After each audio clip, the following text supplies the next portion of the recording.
It's time for your featured presentation of Northeast Nebraska High School football on Riverfront Sports.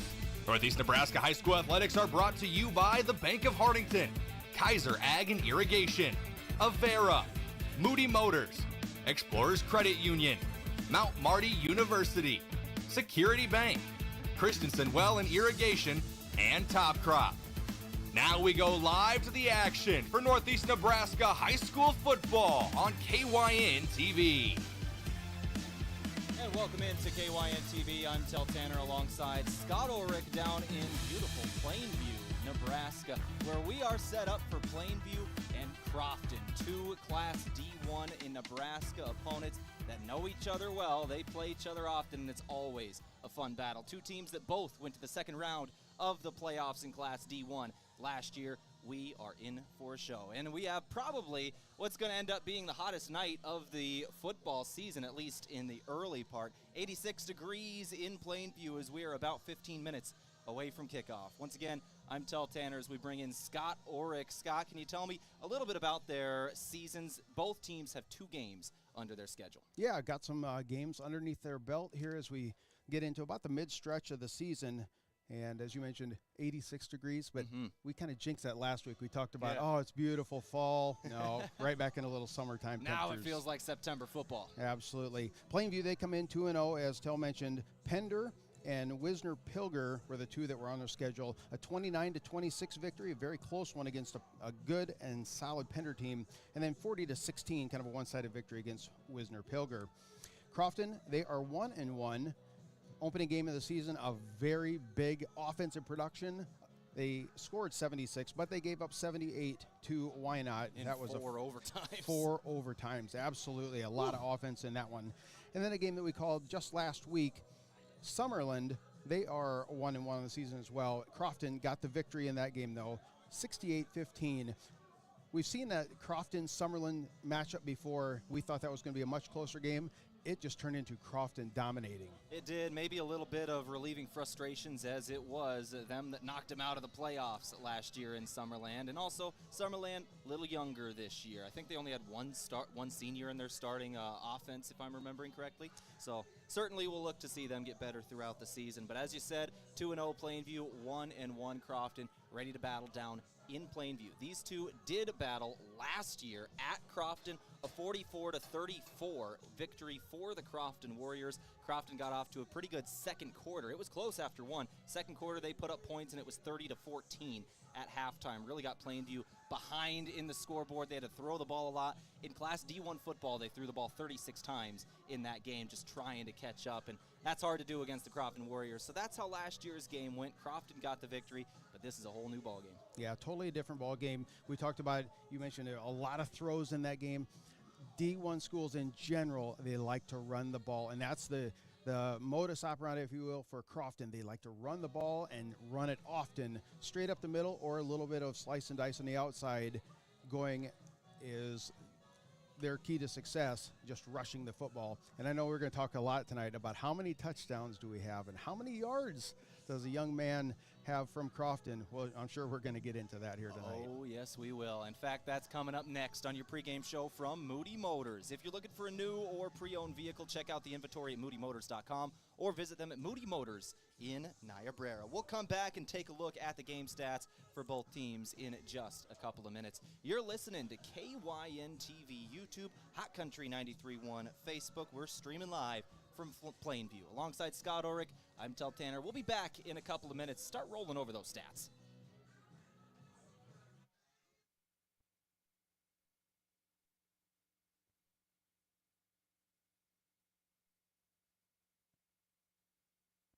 quality products. Take advantage of true 0% extended terms with no discount sacrificed. Get flat acre pricing on corn for unbeatable value. Keep your corn clean and strong with Viptera corn and plant the industry's leading E3 and Extend Flex soybeans for the best yields yet. Don't wait. Visit topcropinc.com or give them a call today. Top Crop, where you grow more.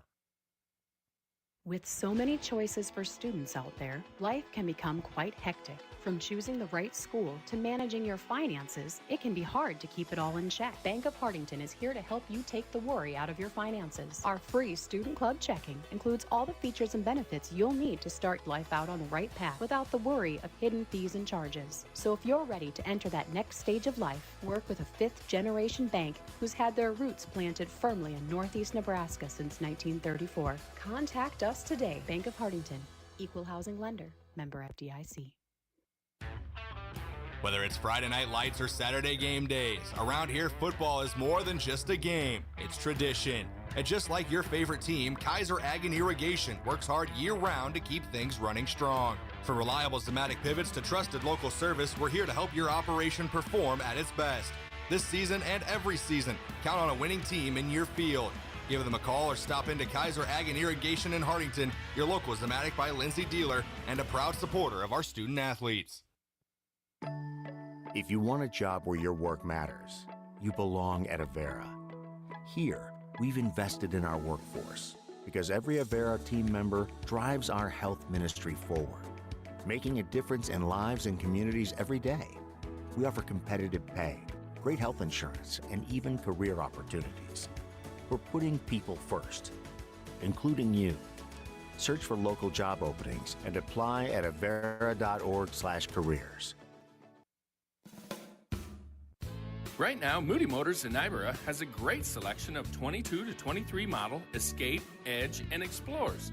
A lot of times, people like to drive a couple different models to compare to see what fits their needs the best. The lower prices, and with interest rates that have dropped, makes now the best time to upgrade. Get your best deal at Moody Motors in Nyborough, saving people money for 70 years. You're in the mood for Moody. Credit union people are my people. Dreaming big, keeping life simple. Saving smart, living free at Explorers Credit Union. You're just like me. We chart new trails, we stand tall. Together we rise, together we call. Credit union people are my people, it's true. And I found my crew at Explorers CU. Federally insured by NCUA. Visit explorerscu.com to join the journey today.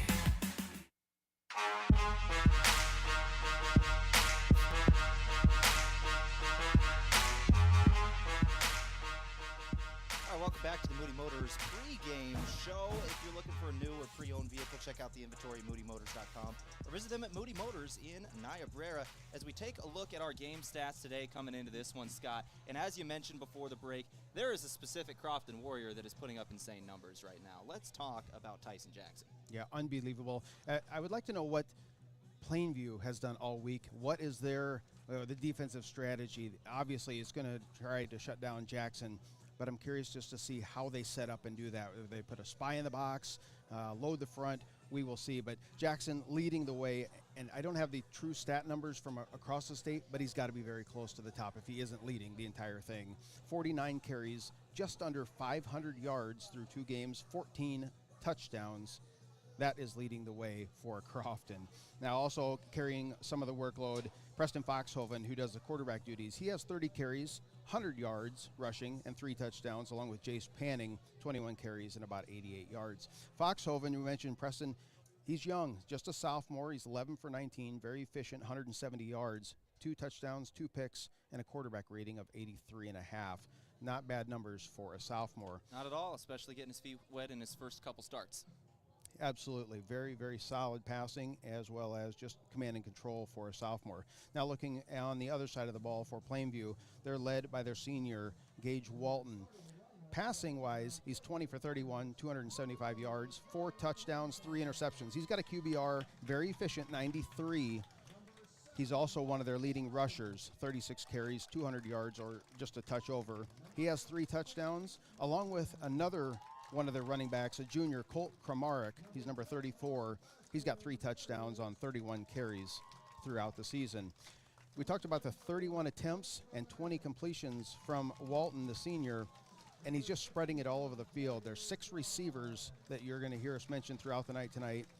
Of those 6, 3 of them have touchdowns, and they all have great numbers throughout the season. So passing is something that we are going to see Plainview do probably a little bit more than Crofton does, as we're having some celebrations. Got a cannon going off over here. Yeah. Both of us jumped. So getting things ready to go here in Plainview. Yeah, that's a good look at the stats there, Scott, and a good look at what this game is going to be. Both teams going to try to establish that run right away, as it is Class D1 football. This is 8-man football on an 80-yard field. The 40-yard line is the midfield stripe. We're on a east-west field. The sun is starting to set, and we are ready to take a break for tonight's national anthem. We'll come back in a couple of minutes with the kickoff and the starters. You're listening to Riverfront Broadcasting, KYN TV Facebook, and Hot Country 90 or KYN TV YouTube, Hot Country 93.1 Facebook. Mount Marty is committed to excellence in nursing. We really go the extra mile to care for our students as a whole person. My name is Crystal Diedrichson. I am an associate professor of nursing at Mount Marty. As a Catholic Benedictine university, we can incorporate God and prayer in our regular classwork and interactions with students. And in addition to that, we care about the students in other aspects of their lives. Start your journey at mountmarty.edu. From sunup to well after sundown, the life of a farmer is a matter of choices, and you have the choice to make the right decisions for your operation to succeed. The power is in your hands. At Security Bank, our lenders recognize the need to better understand your numbers and come up with a plan to keep your operation moving forward. You make the decisions. We make the tools to make those decisions easier. Security Bank, the right choice for the future of your operation. Equal housing lender, member FDIC. When it comes to Friday night football, teamwork makes the difference. And when it comes to your fields, trust Christensen Well and Irrigation, your local Ranky dealer. From wells and pumps to irrigation systems, Christensen Well has the experience and service you can count on to keep your operation running strong. This season, keep your crops in winning shape with the field leader in irrigation. Christensen Well and Irrigation in Hardington, a proud supporter of our area student athletes. Farmers, are you ready to maximize your success this season? At Top Crop, they've got you covered with unbeatable deals and top quality products. Take advantage of true 0% extended terms with no discount sacrificed. Get flat acre pricing on corn for unbeatable value. Keep your corn clean and strong with Viptera corn and plant the industry's leading E3 and Extend Flex soybeans for the best yields yet. Don't wait. Visit topcropinc.com or give them a call today. Top Crop, where you grow more. With so many choices for students out there, life can become quite hectic. From choosing the right school to managing your finances, it can be hard to keep it all in check. Bank of Hardington is here to help you take the worry out of your finances. Our free Student Club checking includes all the features and benefits you'll need to start life out on the right path without the worry of hidden fees and charges. So if you're ready to enter that next stage of life, work with a fifth-generation bank who's had their roots planted firmly in Northeast Nebraska since 1934. Contact us today. Bank of Hardington, Equal Housing Lender, member FDIC. Whether it's Friday night lights or Saturday game days, around here football is more than just a game. It's tradition. And just like your favorite team, Kaiser Ag and Irrigation works hard year-round to keep things running strong. From reliable Zematic pivots to trusted local service, we're here to help your operation perform at its best. This season and every season, count on a winning team in your field. Give them a call or stop into Kaiser Ag and Irrigation in Hardington, your local Zematic by Lindsay dealer and a proud supporter of our student athletes.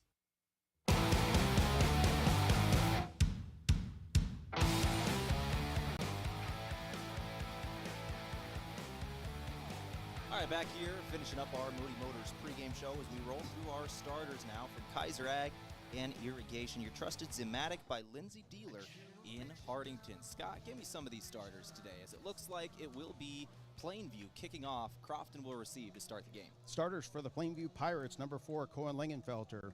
Number 7, Wyatt Schroff. Number 8, the quarterback, Gage Walton. Number 21, Bastian Curtis. 34, Colt Kramarik. He's the running back in the backfield. Number 51, Jaeger Fromm. Number 64, Aiden Hamilton. And number 99, Haven Stewart. Head coach is Kyle Schmidt. Now the starters for the Crofton Warriors. Number 3, Preston Foxhoven. Number 10, Jace Panning. Number 15, Jackson Lindy. Number 22, Tyson Jackson. Number 35, Porter Bartles. 47, Anthony Steffen. 57, Trey Tramp. And 67, Luke DeRoos. That is the starters for the Crofton Warriors. Just as you finished up, we had the opening kick. It went over the head of the farthest man back, the returner in Jace Panning for the Crofton Warriors. Out the back of the end zone, a touchback to start the game. Crofton's offense will trot out to the 15-yard line. The clock will be rolling with 12 minutes on the clock in the first quarter, and we are ready to roll with Class D1 Nebraska High School football. Alongside Scott Ulrich, I'm Tehl Tanner. About 86 degrees once again at kickoff here tonight. Crofton Warriors coming out with 4 men on the line of scrimmage, a tight end off the left side, 2 wide receivers out to the right. It's going to be the sophomore quarterback in Foxhoven who takes the first snap and instantly throws it deep. He has a man, and it's Jace Panning across midfield to the 35. Diving catch made, and a great catch for the senior. Sophomore to senior connection has looked good all year, and a great one to start the game for Crofton. Right out of the gate, 30 yards, throw it up and just let the man go and grab it. Solid play starting things for Crofton. Same formation, just flip it. Tight end off the right side, 2 men on the left. Now Panning in motion, working left to right. They're going to flip it to him to the outside. Screen play out to the right, and he will be taken down about 6-7 yards downfield. Actually 5, a shorter spot than I thought. Either way, 2nd and 5 incoming for Crofton. Already in Plainview territory, the Pirates giving up a big pass on the first play of the game. 30-yard line the Warriors will set up on. Panning is just such an offensive threat, can rush it, can receive it. One of those kids that can do it all. 2nd and 5, 3 receivers to the left, 1 to the right. They're going to pitch it to the tailback in Jackson. Jackson bounces off 1 man. 2nd man going to push him out of bounds right at the sticks. That'll be a first down. A gain of 5. He needed 5. 1st and 10, 25-yard line in opposing territory. This is the opening drive of this game. Crofton Warriors, 33 seconds have been taken off the clock, and they're working. Jackson just put his shoulder down and ran right over Braden Clement, the secondary person stepping up, trying to make that tackle. A little bit of a mismatch for Jackson. He outweighed him by probably 20 pounds. Strong eye, Jackson the tailback, dropping back to pass. 7-step drop, throwing over the middle. He's got Panning again. Another completed pass. This one goes for 8. Foxhoven 2 for 2 to start the game. Preston Foxhoven, as you mentioned, Scott, a younger guy, sophomore quarterback, only his 3rd start, but he has looked sharp so far. We were high on him last week in the win over Summerland. Yes, very, very good. And now he's sitting in the shotgun again, waiting for the snap. Jackson in motion, left to right. He's only ran it once. Here's going to be his 2nd carry of the game. He cuts to the left, right at the sticks. He's going to get a gain of 2, needed 2 for the first down. 1st and 10 from the 15-yard line. His line to gain will be the 5, 15 yards away from the first points of this game. 1:30 has come off the clock in this opening drive. Once again, a warmer night, but the sun just dipped beneath the horizon, so shadows covering the field. A good bit of relief out here. It was hot as we were setting up. Good riddance, son. Good riddance. So 1st and 10 from the 15, sweeped out to the right side, run and stretch, and Plainview's all over it. Pirates get there instantly. In the backfield was Braden Komet, the junior.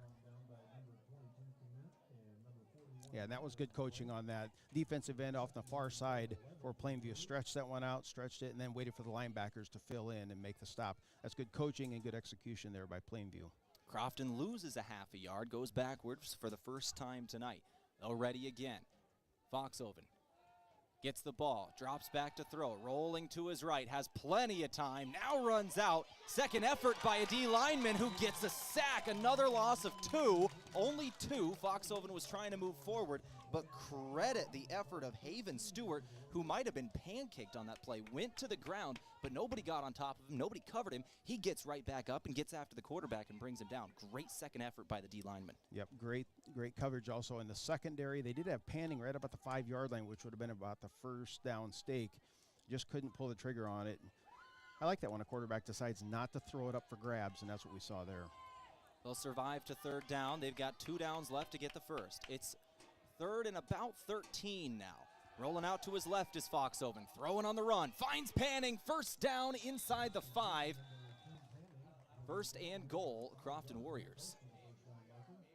We're going to continue this talk about Foxhoven. Ooh, are they marking him short? It might be fourth and less than a yard. I thought he was well over. But, oh, it looks like the nose of the football is almost right on the 5. This is an inches marker right here. Fourth down. Now here's an opportunity for Plainview. Crofton loads everybody up in close. I formation. Jackson the tailback. There's the snap. They're going right up the gut. Jackson's got the first down, but barely. Plainview was right on him. It will be first and goal. Referees say to move the sticks, but that was close. They only went about 2 lengths of the football, but yes, they did get that first down, first and goal coming up. And the referee says, wind the clock up. Let's get things going. Foxhoven, great poise, gets sacked, comes right back, and almost throws a first down pass. I formation again, this time panning the tailback, and we're going to have a pre-snap penalty. This will be our first one of the game, and we've got procedure penalty on the offense.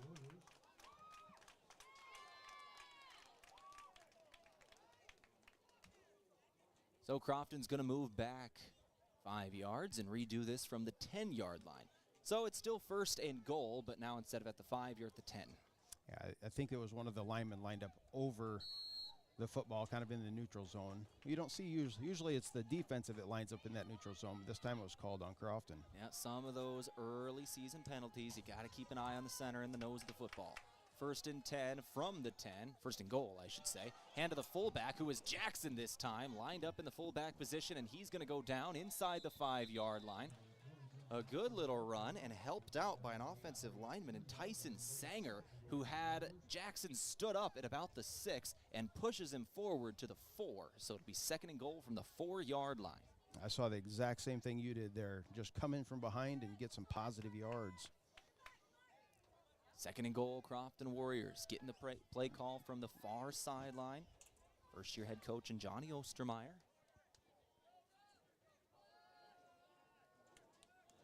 Jackson in the backfield again. 2 men in motion, working inside. Penalty flags fly, and they're going to bring that one back.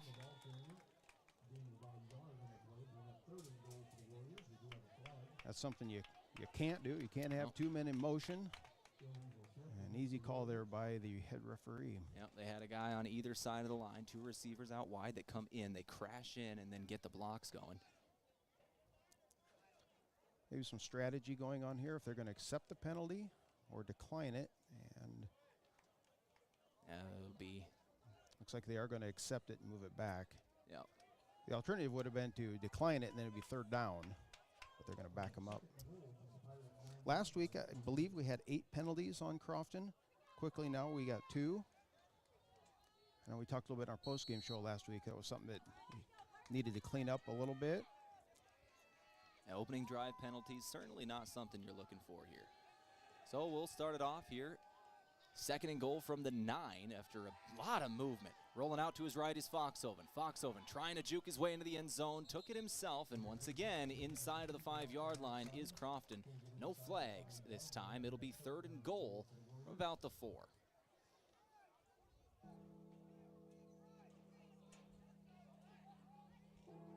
Third down, Crofton Warriors. Got 2 downs to get it in. Crofton usually going for 2 in their point afters. You would assume they'd take it on 4th as well. Panning in motion, working right to left. They're going to pitch it to him. Pitch play out to the left side, trying to turn the corner. Can't get to the end zone, but got a few yards there. Should be 4th and goal from about the 2-yard line. 2 yards to go for Crofton. Very good opening drive here by Crofton. See if they can't. Looks like Preston Foxhoven is coming off the field for this 4th down. They're bringing in Grant Jordan. Wonder if they're going to try and kick this or if they're going Wildcat here. Grant Jordan, the junior, listed on our program as a running back, is going to be commanding the huddle. He'll line up as the quarterback. He's got Jackson off his left shoulder. Got to assume this is going straight forward, and it is. Tyson Jackson catches the snap in the Wildcat, and he'll plunge his way into the end zone. Tyson Jackson, another touchdown on an incredible year so far. That's already number 15. Wow, very impressive. First series, just march down the field, couple penalties set them back, and they still perceived and just drive it into the end zone. That touchdown brought to you by Security Bank. Score big with all the products and services offered at Security Bank. That's my kind of bank. 2-point conversion attempt incoming. Jackson, the tailback, out of the eye. They'll give it to him off his right guard, and he'll plunge his way back in for another 2. 8-0 is your score. Crofton scores in the opening drive, a long drive marching down the field. 6:45 on the clock, 5 minutes and 15 seconds. Come off. Alongside Scott Ulrich, I'm Tehl Tanner. Back in 30 seconds, Plainview's first chance at carrying the football. If you want a job where your work matters, you belong at Avera. Here, we've invested in our workforce because every Avera team member drives our health ministry forward, making a difference in lives and communities every day. We offer competitive pay, great health insurance, and even career opportunities. We're putting people first, including you. Search for local job openings and apply at avera.org/careers.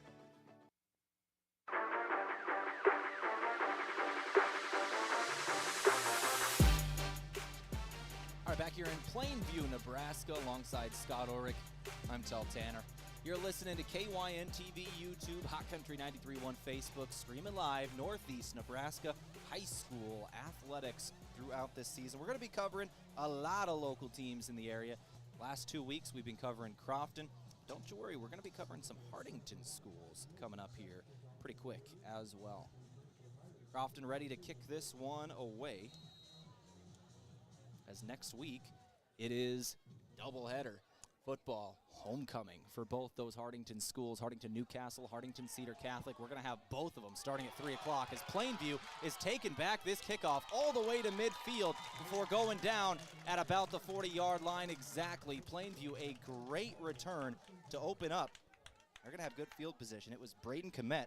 That was the same guy who got the tackle for loss on a stretch play back for the defensive side for Plainview, now making a good play on the kick return. He is definitely a speedster for Plainview. And a junior. First play, they're going to throw the ball over to the left side, and looks like he caught it. That'll be Wyatt Schroth who makes the catch. Colton Montgomery is getting the start at quarterback. We had Gage Walton listed as the starting quarterback, but the ball is out. Ball is on the ground on the next play. It looks like Plainview is going to recover, but they'll go backwards about a yard, and it's third already.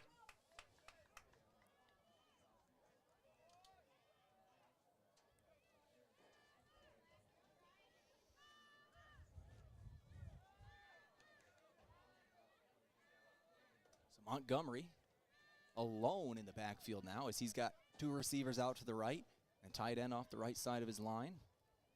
And he's going to drop back to pass. Rushes on him instantly. Tyson Jackson's got him wrapped up, and he's going down. Tyson Jackson, a big sack. Loss of about 15 yards. It's 4th and a mile, way back in their own territory at the 34-yard line. I'll give him forward progress to the 34, so a loss of about 10 there, maybe 9. But 4th and long for sure. 4th and 17.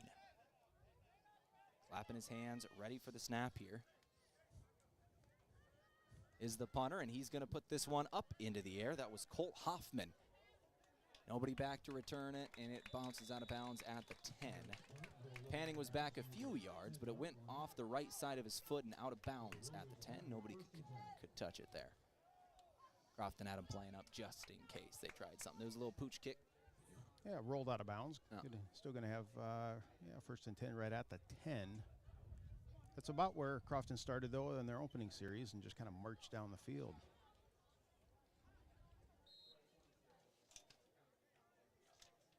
So interesting enough, Walton was not the starting quarterback on that opening drive for Plainview. He's been their starter in the first 2 games. It was number 14, Colin Montgomery. And was there. And I'm looking, I don't even see him. No, I've been looking for him too. You got number 8, and I don't see him anywhere on the sideline. And now we got a penalty coming in. This is going to be on Crofton. Another lining up in the neutral zone. Yeah, those are the type of penalties that will drive a coaching staff just insane. You're starting off 1st and 15 again after a lot of pre-snap penalties back in goal-to-go situations on the last drive. Now you're starting off at your own 5-yard line, 1st and 15. Crofton shooting themselves in the foot early, but hasn't hurt them too badly yet. Jackson with the first snap. He's going to rumble for about a yard or two, and that is all. Big hit by the Plainview Pirates. 3 different guys there. Hunter Meyer will credit the tackle.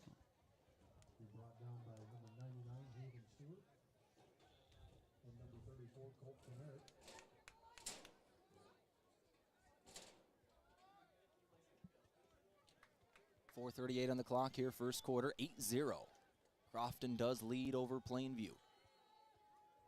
Jackson working his way back into the backfield. They're going to flip it to him. He's going to the right now, back where he came from, and he is bouncing off a tackler. Stiff arms another man to the ground, running angry, and he's got a first down. Gain of 17 looks like, and a first down for the Crofton Warriors. He broke 3 or 4 tackles there. Yeah, best description I could put out there, I agree with you, angry. Just put his head down and just kept running over players. I love an angry run, I tell you what. 1st and 10. The 25-yard line. Shout out Kyle Brandt, an NFL media guy who loves covering them angry runs. Those are fun. 1st and 10. Warriors. It's like a little bit of confusion here. Porter Bartles getting lined up right behind the quarterback. Swing pass out to the left, and there's a free blocker coming in. Nobody was out to cover on the swing pass. They tried the screen to the left side. There were only 2 receivers there. One receiver had to block 2 defenders, and the guy just came in easily. Yeah, and it was a backwards pass as well. You could see the side judge signal that as it was. Just a little confusion, and then it was well covered as Plainview had 3 defenders right in the area. And it looked like Crofton once again had a little trouble lining up there. They were moving guys around right before the snap. 3 receivers set, 2 to the right, 1 to the left. Now Bartles once again behind the quarterback. Foxhoven's going to keep it himself. Bounce to the outside. He's got a few yards here. He's going to go down, make it 3rd down from the 30-yard line. 5 yards to go for the Warriors after the loss in the last play. Gain of about 7 here. 3rd down with 3 minutes left to go in the first quarter. 8-0. Crofton leads. They've got the ball back. It was a short drive from Plainview. They got the ball at midfield off a great kick return, then go 3 and out.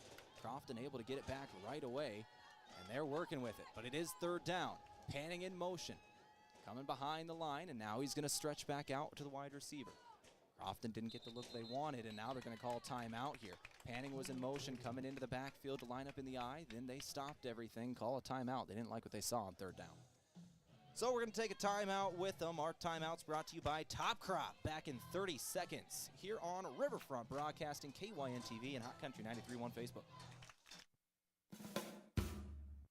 Right now, Moody Motors in Nibera has a great selection of 22 to 23 model Escape, Edge, and Explorers. A lot of times, people like to drive a couple different models to compare to see what fits their needs the best. The lower prices, and with interest rates that have dropped, makes now the best time to upgrade. Get your best deal at Moody Motors in Nibera, saving people money for 70 years. You're in the mood for Moody. All right, back here in Plainview, Nebraska, 2:36 on the clock, 3rd and 5 incoming.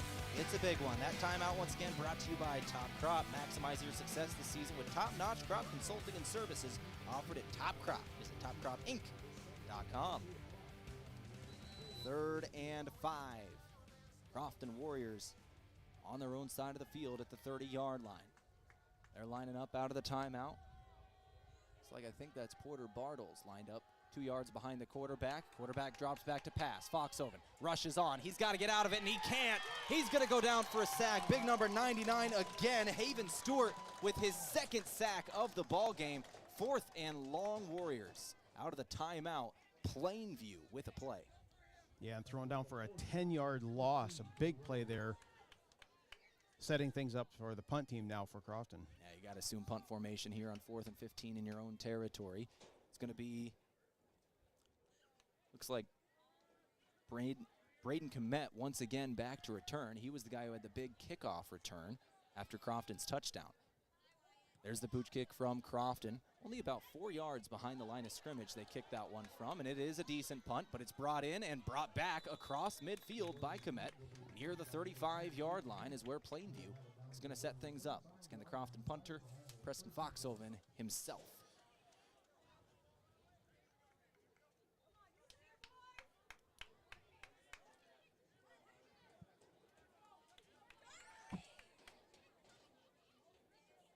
.147 on the clock.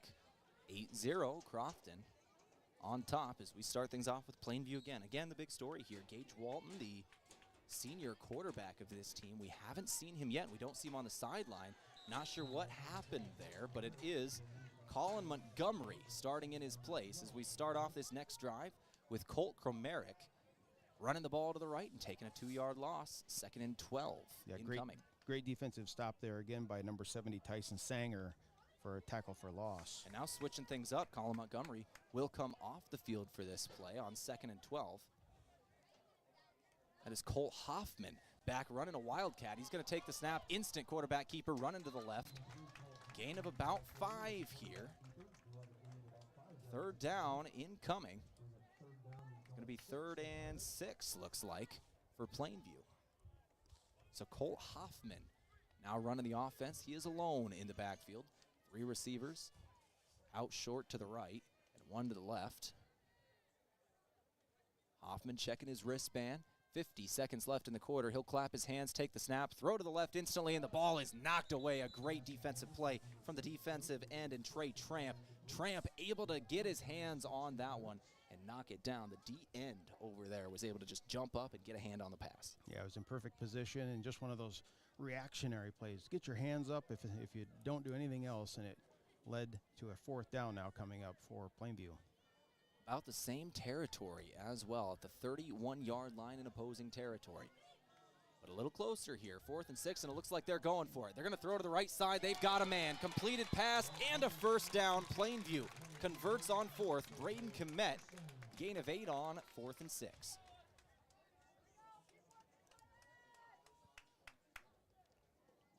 So a good play to go for it there. 40 seconds left in the first quarter. 8-0 Crofton leads, but Plainview now knocking on the door of the red zone. 22-yard line. It's going to be a direct snap. Quarterback up the middle on the draw, and that was Colin Montgomery who will go down after a short gain. The chains have not set up yet. I'm looking at the far sideline, and they are still trying to find out where they're supposed to be lined up at. And it looks like it'll be 2nd and 8 now that the chain gang has got everything set.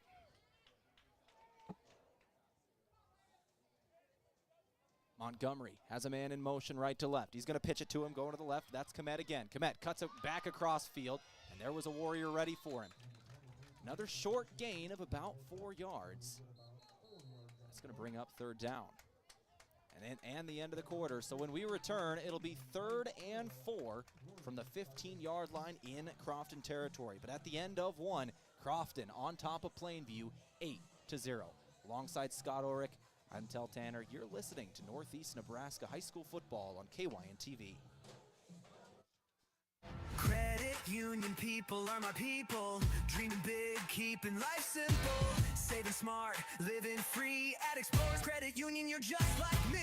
We chart new trails, we stand tall. Together we rise, together we call. Credit union people are my people, it's true. And I found my crew at Explorers CU. Federally insured by NCUA. Visit explorerscu.com to join the journey today. Mount Marty is committed to excellence in nursing. We really go the extra mile to care for our students as a whole person. My name is Crystal Diedrichsen. I am an associate professor of nursing at Mount Marty. As a Catholic Benedictine university, we can incorporate God and prayer in our regular classwork and interactions with students. And in addition to that, we care about the students in other aspects of their lives. Start your journey at mountmarty.edu. Out of the quarter break, 8-0, Crofton leads over the Plainview Pirates. We're down in Plainview. And Tehl along with Scott tonight. Olin for KYN TV. Big third down right out of the quarter break. Third and long 3 here for Plainview in opposing territory, lined up at the 15-yard line. Quarterback takes the snap, moving to his right. That's Colt Hoffman again. Hoffman off to the races. He's got green grass. First down, touchdown. Plainview brings themselves within 2. Conversion incoming, 11:53 on the clock. First play of that second quarter. Yeah, it was great blocking. I don't even know if he was touched on that right side. Just walked on in for the touchdown. Solid play out of that break. Once again, Plainview switching up their looks at quarterback between Hoffman and Montgomery. Hoffman taking the snap there, and it was all speed to the right edge. All right, here we go. Weird formation. Only one guy under center. Screen pass to the left side, and it's not going to be successful. I don't think I've ever seen that exact formation do anything. You remember a couple years ago in the NFL, for those of you that want a visual, yes, it was Ezekiel Elliott and the Dallas Cowboys. They lined up Zeke under center, got blown up instantly, and quarterback goes down. This time, the quarterback got the pass away, but there were just too many Crofton Warriors covering the screen pass, and the conversion is no good. 8-6 is your score. We'll take 30 seconds. Crofton's getting the ball back, up 2 when we return. From sunup to well after sundown, the life of a farmer is a matter of choices, and you have the choice to make the right decisions for your operation to succeed. The power is in your hands. At Security Bank, our lenders recognize the need to better understand your numbers and come up with a plan to keep your operation moving forward. You make the decisions. We make the tools to make those decisions easier. Security Bank, the right choice for the future of your operation. Equal housing lender, member FDIC.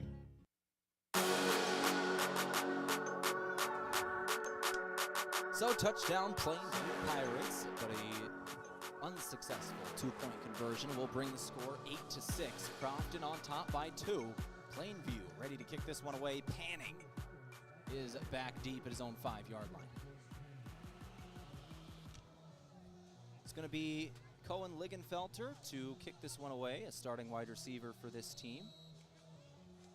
Good player and a good family. His brother Ligenfelter was their starting quarterback last season. Short kick. It's brought in by one of the upbacks for the Crofton Warriors, who rumbles forward. I think that was Cash Colleton who got it to the 35-yard line in Crofton territory. Yep, that was Cash Colleton, the sophomore running back. All right, Tehl, we got to talk more stuff about the Cowboys. Remember the Leon Lett? You know that. Oh, is, yes. I'm not a Cowboys fan, so I'd let anytime. But I was thinking the same thing when they lined up in that formation. Like somewhere that coach really thought that was going to work, and maybe it does, just not on that play. Yeah, there was only one man on the offensive line lined up right there, and that was the center. Everybody else split out wide on either side, and another pre-snap penalty going to come in on Crofton again right before their first offensive play. This one a false start. I think that is the 4th procedure penalty on Crofton so far. Am I correct? That's exactly correct. 4 penalties, 5 yards each. They got to clean that up. And back-to-back on the opening play of the last 2 drives. So 1st and 15 to start things off. They're going to give it to, and the ball is out, and the ball is scooped up all the way down the field. Tyson Jackson fumbled the ball instantly. A guy just punched it out, and Plainview's got it inside the 20-yard line of Crofton, and a chance to take this lead. Now that's something we haven't seen from Tyson Jackson. No, sure-handed has been Jackson all season long. That one there, good hit by Plainview, and then the scoop, and thank goodness there was a player for Crofton lining up right there and was able to bring him down. But they're sitting in perfect position now at the 16. It was Jackson himself who chased down the man who scooped up that ball at about the 30, only at about 15 yards. Advancing it, they're setting up at the 17-yard line thereabout. Plainview on offense once again after one snap for Crofton. Had it start very badly with a penalty, and even worse with the fumble. Once again, snap to the quarterback. He's going to run that draw right up the middle. Montgomery, gain of 4 on the play. 2nd and 6 incoming for the Pirates. 11:30 on the clock, 8-6 your score.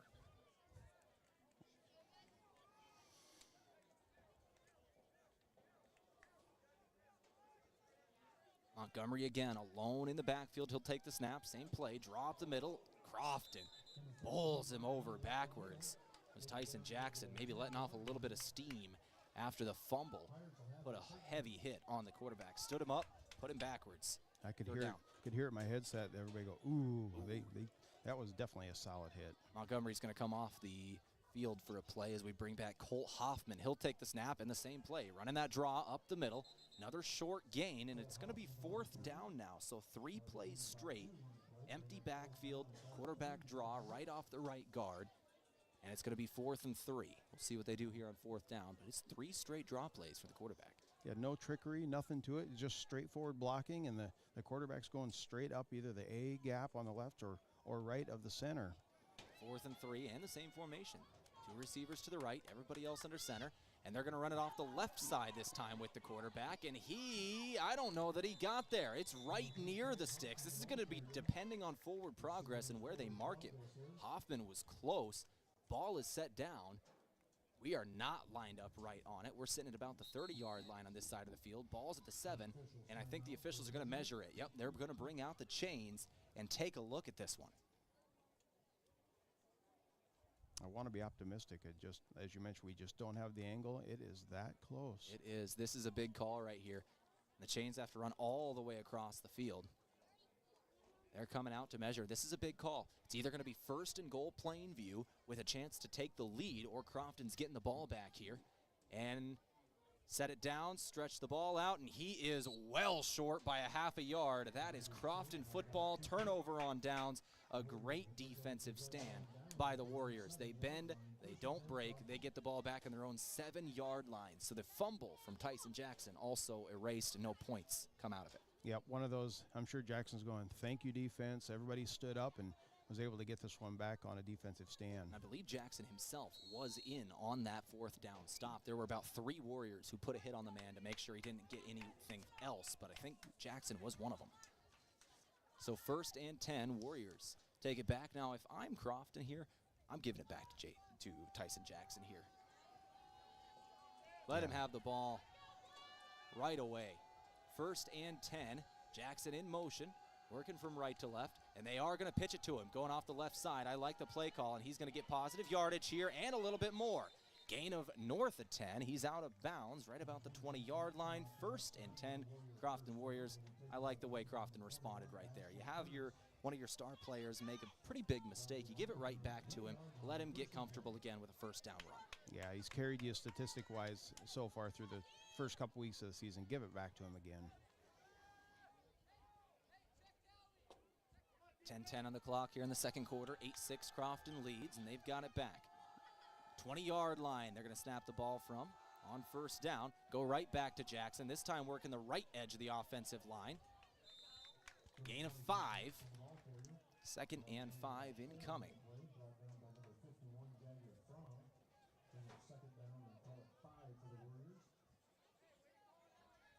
Crofton are going to be at home the next 2 weeks after this versus Bloomfield and Hartington Newcastle. Both of those. That's great matchups. That is excellent games. We called that Bloomfield game last year, and Hartington Newcastle is playing some pretty good football. Oh, yeah. Those are both going to be fun for Crofton. Handoff Bartles, and he's going to go down instantly. I think he might have got back to the original line of scrimmage, but that is all. That was big number 51 in Jaeger Fromm. Got the stop. Junior defensive lineman with the hit. 3rd and 5, Crofton Warriors. Panning, gonna come off the field for this play. Grant Jordan comes on. They're gonna split Jackson lined out wide to the right. We did learn his name, it is lined. We have been saying that wrong for a couple years now. At least I have, I know. Me too. Jackson now in motion, right to left. They're going to pitch it to him. Stretch play off the left side. He'll cut upfield now. Bowl a man over. He should have been stopped 2 yards shy, but he just knocked a defender over backwards and muscles his way to a 1st down. It needed 5, got 6, and that was all just by putting his head down. Literally put a defender backwards after the hit. Just lowered his shoulder. Got the yardage he needed. 8:35 on the clock before halftime. 8-6 your score. Crofton on top by 2. Just had a good defensive stand near their own goal line at the 7-yard line. Turnover on downs, and now they're driving out across the 30-yard line in their own territory. 1st and 10. Under center is Foxhoven. Panning in motion. They're going to sweep it to him out to the right side. Panning with 2 blockers ahead of him. He's going to turn the corner, get upfield for a few near the first down marker. They're marking him at the 40. He needs the 39. 1 yard to gain here on 2nd down for the Crofton Warriors. At midfield, once again an 80-yard field, an 8-man football in Class D1. Panning out to the left. It's going to be Grant Jordan right behind the quarterback, Foxhoven. Panning in motion again. Foxhoven takes the snap, fumbles it, ball's on the ground. He picks it right back up, but he's going to get just back to the line of scrimmage, and that is all. He jumped on it and tried to jump forward for a yard, but it's going to be another 3rd down for Crofton. Lost maybe a half a yard there, but that is all. Another ball hitting the ground for Crofton. They've had a couple of fumbles so far. Yep, little mistakes. And I can tell you, it's the first time we've been here to Plainview. We're sitting a little higher than we usually are at many of the fields that we announce at, and that's definitely helping our vantage point just to watch this game up here in Plainview. We got a nice little spot here. I like this. I would definitely come back to this field and announce again. Oh, yeah. 7:27 on the clock and moving. 3rd and 1. And I think Crofton's going to take their 2nd timeout of the game. And it is. Yep, Crofton timeout brought to you by Top Crop on another big 3rd down. They want to talk about this one. Last time they came out, it was a big sack right off the timeout. We'll see what Plainview's got in store for them. Back in 30 seconds on KYN TV. When it comes to Friday night football, teamwork makes the difference. And when it comes to your fields, trust Christensen Well and Irrigation, your local Ranky dealer. From wells and pumps to irrigation systems, Christensen Well has the experience and service you can count on to keep your operation running strong. This season, keep your crops in winning shape with the field leader in irrigation. Christensen Well and Irrigation in Hardington, a proud supporter of our area student athletes.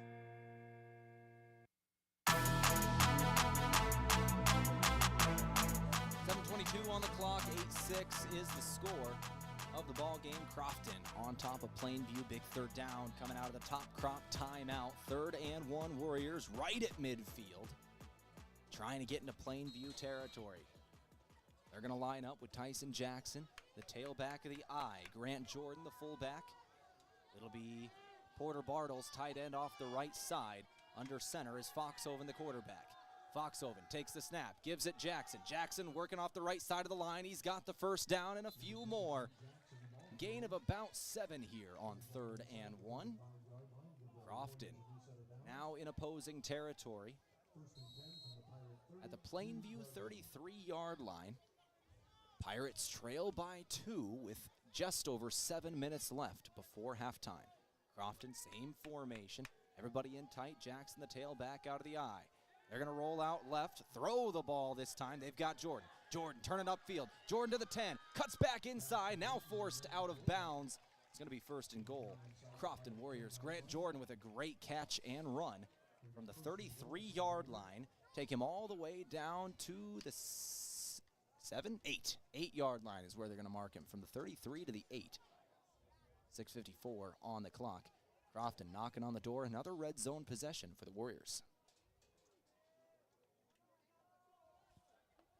So 25-yard catch and run for Grant Jordan. Bartles off the right side of the line, I formation. Jackson the tailback again. Foxhoven snap, and another pre-snap penalty by Crofton. That is the 5th of the game. False start is the call. That is the 5th pre-snap penalty of this game by Crofton. Yeah, that's just a deal breaker. You have a big play, put you down, your 1st and goal, and then right out of again, have another pre-snap penalty there. Just takes the wind right out of your sails. They're going to run the eye again. So it's going to be 1st and goal from the 13 should be. Jackson now lines up as a wing back off the left side. They're going to hand it. Nope, Foxhoven keeps it. He's going to go down for a short gain of about a yard. That's about it. So second and goal from 12, 13-yard line, 6:40 on the clock. 8-6 they do lead, but really hurting themselves with penalties right now. Am I correct? That is the 5th. That is the 5th. Yeah. And they're the exact same style. All just 5-yard. Pre-snap penalties on the offense. Foxhoven lining up in the shotgun now. Jordan off his right shoulder. He'll take the snap, drop back to throw. Rolling out to his right. He's got a man. Finds him. That's Bartles. Bartles inside the 5. Lost the football again, but another Warrior was right there to jump on it. That was Grant Jordan. He'll cover it up at the 4-yard line. I think that is the 3rd fumble of the game for Crofton. They've only lost 1. Lucky. The ball was almost leaning against a Plainview Pirate player right there inside the 5. As it is, Jordan in perfect position just grabbed the ball. Porter Bartles lining up at tight end there. One thing to note, Trevor Allen not active tonight. One of their stud tight ends not playing today. Coach Ostermeyer says they're hopeful to have him back next week, though. Tyson Jackson was in motion, working to the right. Now he'll come back and line up in the eye. They'll hand it to him. Jackson right up the middle and into the end zone. Another touchdown for Tyson Jackson and the Crofton Warriors. A great start to the season. That is number 16 on the year and his 2nd tonight. 2-point conversion attempt incoming, 14-6. Crofton leads over Plainview, 5:24 on the clock before halftime. You're listening to KYN-TV YouTube. We're streaming live on Hot Country 93.1 Facebook as well. Alongside Scott Ulrich, I'm Tehl Tanner, down in Plainview. 2-point conversion attempt now coming. Trips right, nobody left, alone in the backfield. Foxhoven, he'll take the snap, looking to throw, looking over the middle of the field, nobody there, throws to his right on his 2nd read, and what a play from Tyson Jackson. Just got up over the defender. Cohen Ligenfelter had decent coverage there, but just got out-jumped. Jackson catches the 2-point conversion. Yeah, very impressive there. Had another receiver in the back of the end zone, could have got it there too, but what a catch and get across the line there for Jackson. 16-6 your score. Crofton now up 2 possessions thanks to 2 successful 2-point conversions. Back in 30 seconds, you're listening to KYN-TV. Farmers, are you ready to maximize your success this season? At Top Crop, they've got you covered with unbeatable deals and top quality products. Take advantage of true 0% extended terms with no discount sacrificed. Get flat acre pricing on corn for unbeatable value. Keep your corn clean and strong with Viptera corn and plant the industry's leading E3 and Extend Flex soybeans for the best yields yet. Don't wait. Visit topcropinc.com or give them a call today. Top Crop, where you grow more.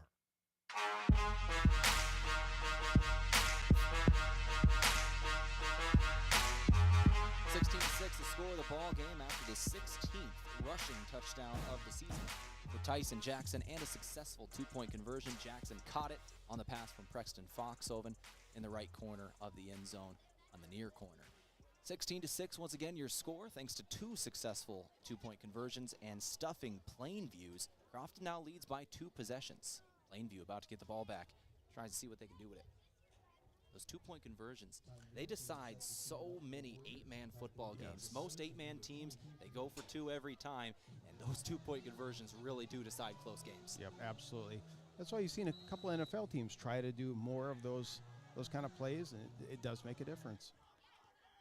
Crofton kicks it deep. It will be brought in at the 5-yard line. Once again, bringing that out is Komet. Komet, dangerous man, breaks the tackle. 1 man to beat. The kicker's able to bring him out, take him out of bounds across midfield.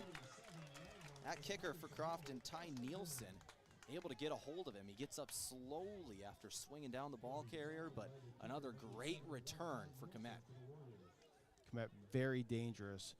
One of those shorter players, shifty, very quick on his feet, and just seems to have the nose for the hole, get out in open field. 5 minutes and 16 seconds left in this ball game. You remember Crofton received the opening kick here. Plainview going to try and take some time off the clock here. Quick pass out to the right side and a short gain. Adric Stewart with the reception off the pass from Colin Montgomery. 2nd and 6 incoming. Pirate football with under 5 to go before halftime. 16-6 they trail. Hurry up. They've got 4 receivers, 2 to the right, 2 to the left. Montgomery takes the snap with a man in motion. He'll hand it to him. Crofton had a man in the backfield, and a second tackler there. Grant Jordan with the stop. I think the first man in the backfield for Crofton was actually Trace Tramp, who was the first man there. Slowed up the ball carrier and Adric Stewart, and then it was Jordan cleaning up. 3rd and 8 incoming. Good play from Crofton. Yeah, Jordan was able to just kind of tee off on him because the running back didn't see it coming. Solid play. 3rd and 8. Dropping back to throw. Montgomery, open man, and a first down.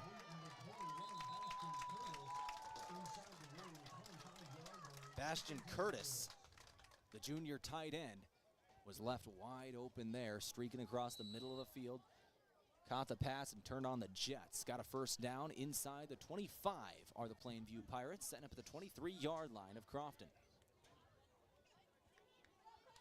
4 minutes left to play in the first half. Another direct snap, quarterback draw. Hoffman, nope, that's Montgomery in there. Montgomery runs the draw. Gain of a long 3. 2nd and about 6 here.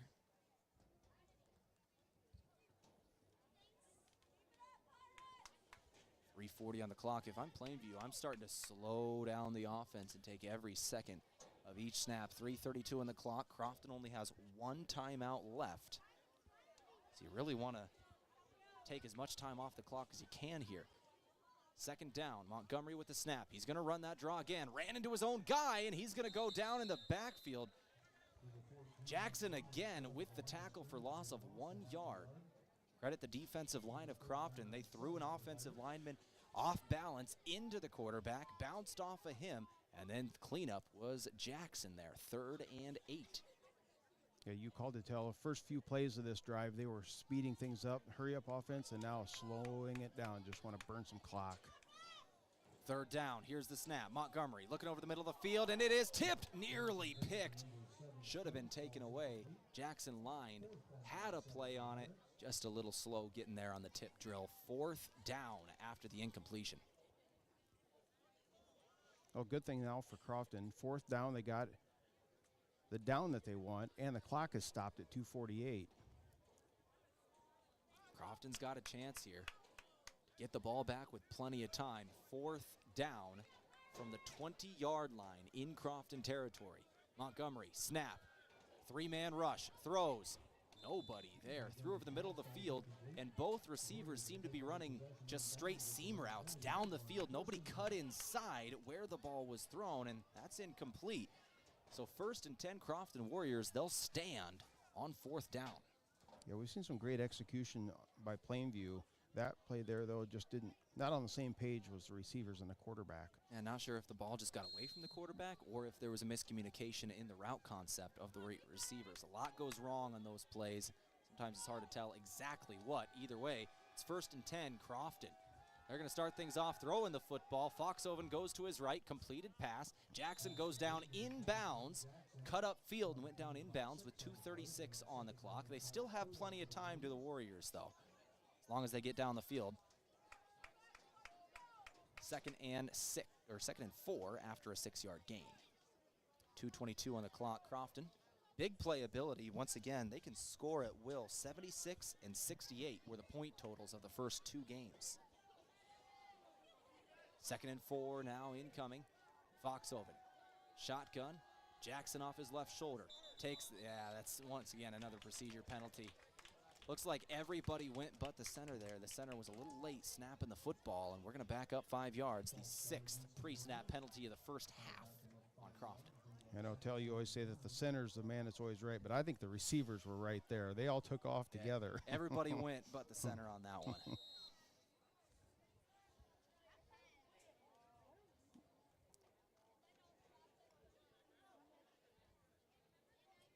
So with 2 minutes to go, it's now 2nd and 9. I think Crofton is going to use their last timeout here with 1:53 on the clock. Coach Ostermeyer, that is the 3rd timeout he's had to take after not in a great situation, just trying to talk things over, get his team in the right look. 1:53 on the clock. We're going to keep this one right here as we're approaching the end of the first half. And a timeout brought to you by Top Crop. Maximize your success this season with top-notch crop consulting and services offered at Top Crop. Visit topcropinc.com. So it will still be second down, as that was a pre-snap penalty. 2nd and 9. Crofton in their own territory, but still plenty of time on the clock. 1:53 to go before halftime, up 2 possessions, 16-6. At this point, though, they're out of timeouts. Got to start getting out of bounds.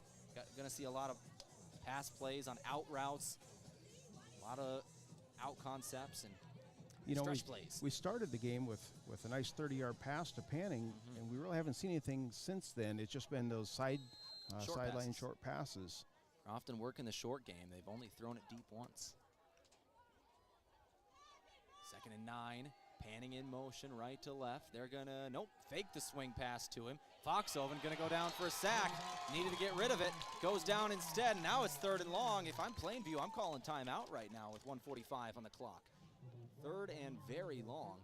Crofton Warriors have 16 yards to go for the first down marker. 1:30 on the clock. Crofton's going to take every second of this next snap. 1:25, no timeout from Plainview. They have all 3.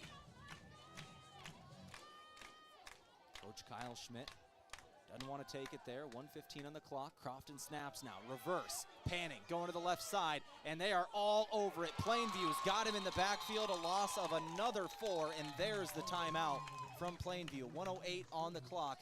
Timeout from Coach Schmidt.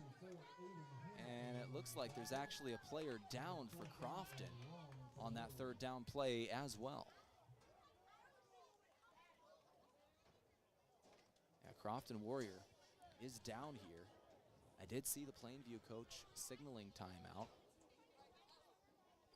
1:08 on the clock.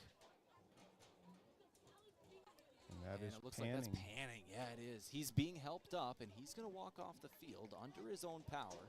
He's walking off, but certainly shaken up there. Probably done for the half is Panning with 1 minute and 8 seconds left. Hopefully we see him return. Crofton already down Trevor Allen tonight. Inactive. In fact, Crofton's got a couple of inactives tonight. You can see Brady Gulbranson, no pads on the far sideline. A couple players in slings. Cole Miller as well, not in pads. Another guy's got an arm sling. I can't even see his number in front of him, but Crofton's starting to get the injury bug in the early season. You don't want to see that. All right, here's the 4th down. Crofton's going to punt this one away. Foxhoven himself, end-over-end punt, and a good one. And then the returner slips. Didn't touch it. Crofton going to touch it down at the 25-yard line. A great punt from Preston Foxhoven, completely flipping the field. That's exactly what you needed with under a minute to go. Yeah, 5-star punt, and then almost a disaster for Plainview as Komet lost his footing, and the ball hit the ground about a yard away from him. That could have been a terrible spot if it would have bounced off of him. Yeah, Crofton could have had a chance to get it back, but was able to get clear of it at the 25-yard line. Plainview will start things off. It'll be Colin Montgomery, the junior quarterback. Empty set, 2 to the left, 1 to the right. In motion now, right to left. That's Ligenfelter. Take the snap, instant sack. Backfield instantly, 53 seconds on the clock. Crofton, that was Porter Bartles with the sack. And I think, timeout again taken by Plainview. They've got 1 remaining now with 51 seconds. We're going to take this one with them. And a timeout from Top Crop back in 30 seconds on KYN TV. With so many choices for students out there, life can become quite hectic. From choosing the right school to managing your finances, it can be hard to keep it all in check. Bank of Hardington is here to help you take the worry out of your finances. Our free Student Club checking includes all the features and benefits you'll need to start life out on the right path without the worry of hidden fees and charges. So if you're ready to enter that next stage of life, work with a 5th-generation bank who's had their roots planted firmly in Northeast Nebraska since 1934. Contact us today. Bank of Hardington, Equal Housing Lender, member FDIC.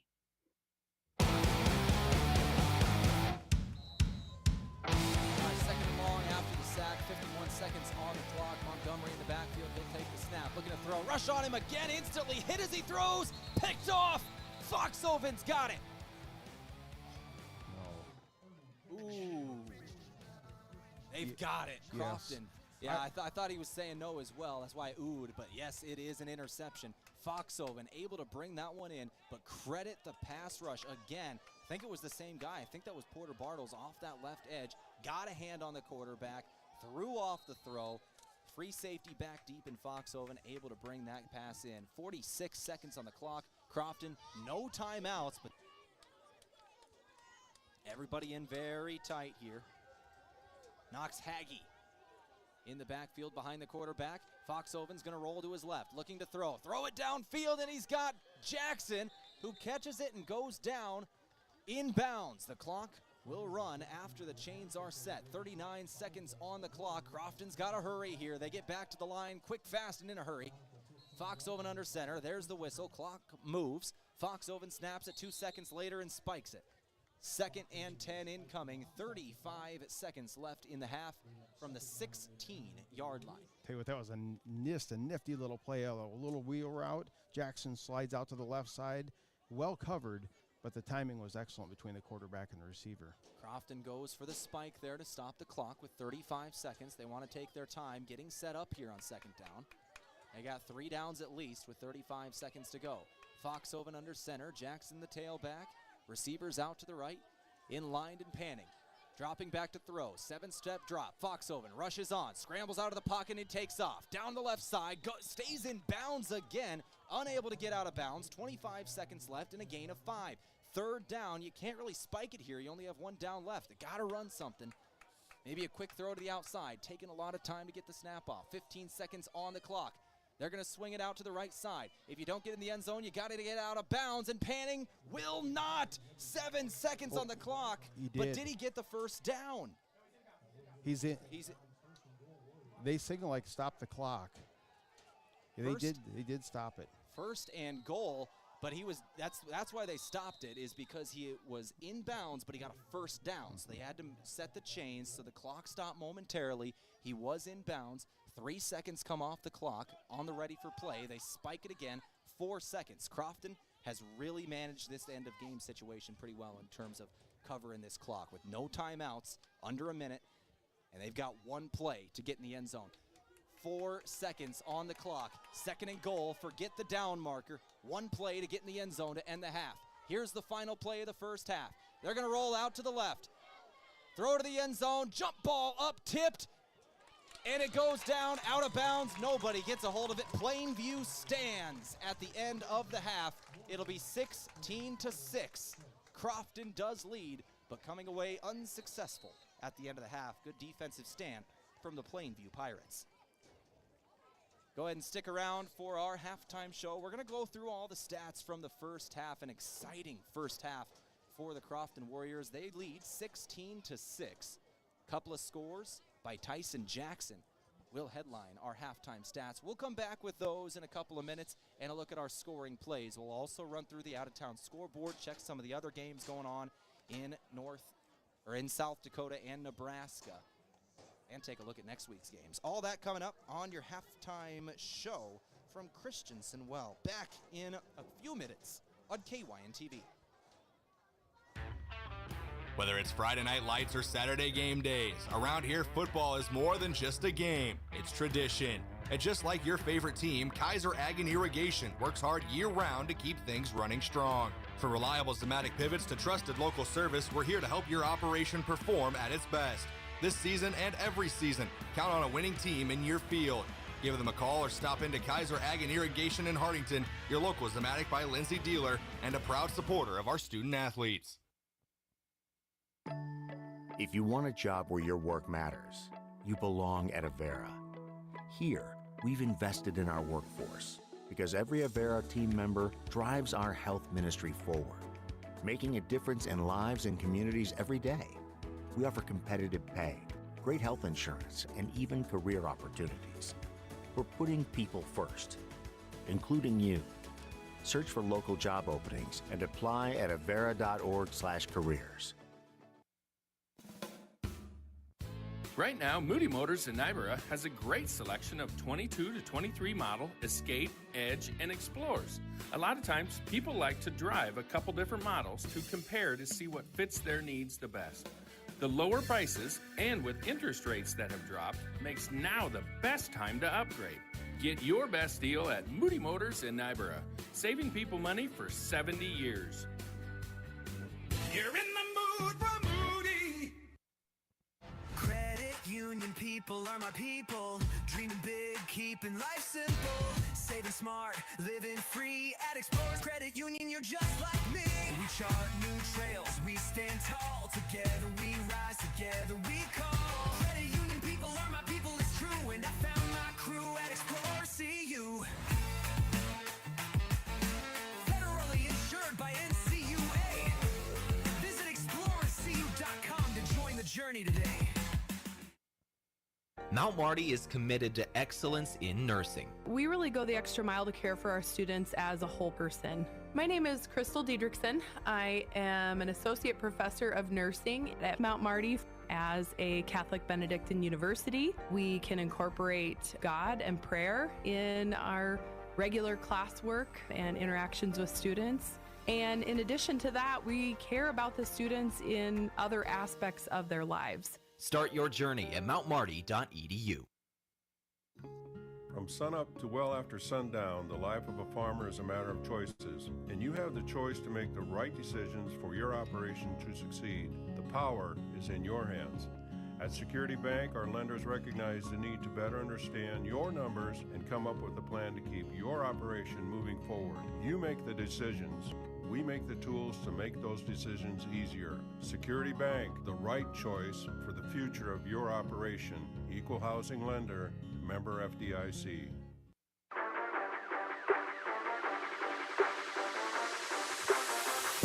right, let's go ahead and start off our Christensen Well and Irrigation halftime show. Built on over 50 years of experience in the water well drilling industry and your local Tehl Irrigation Systems dealer.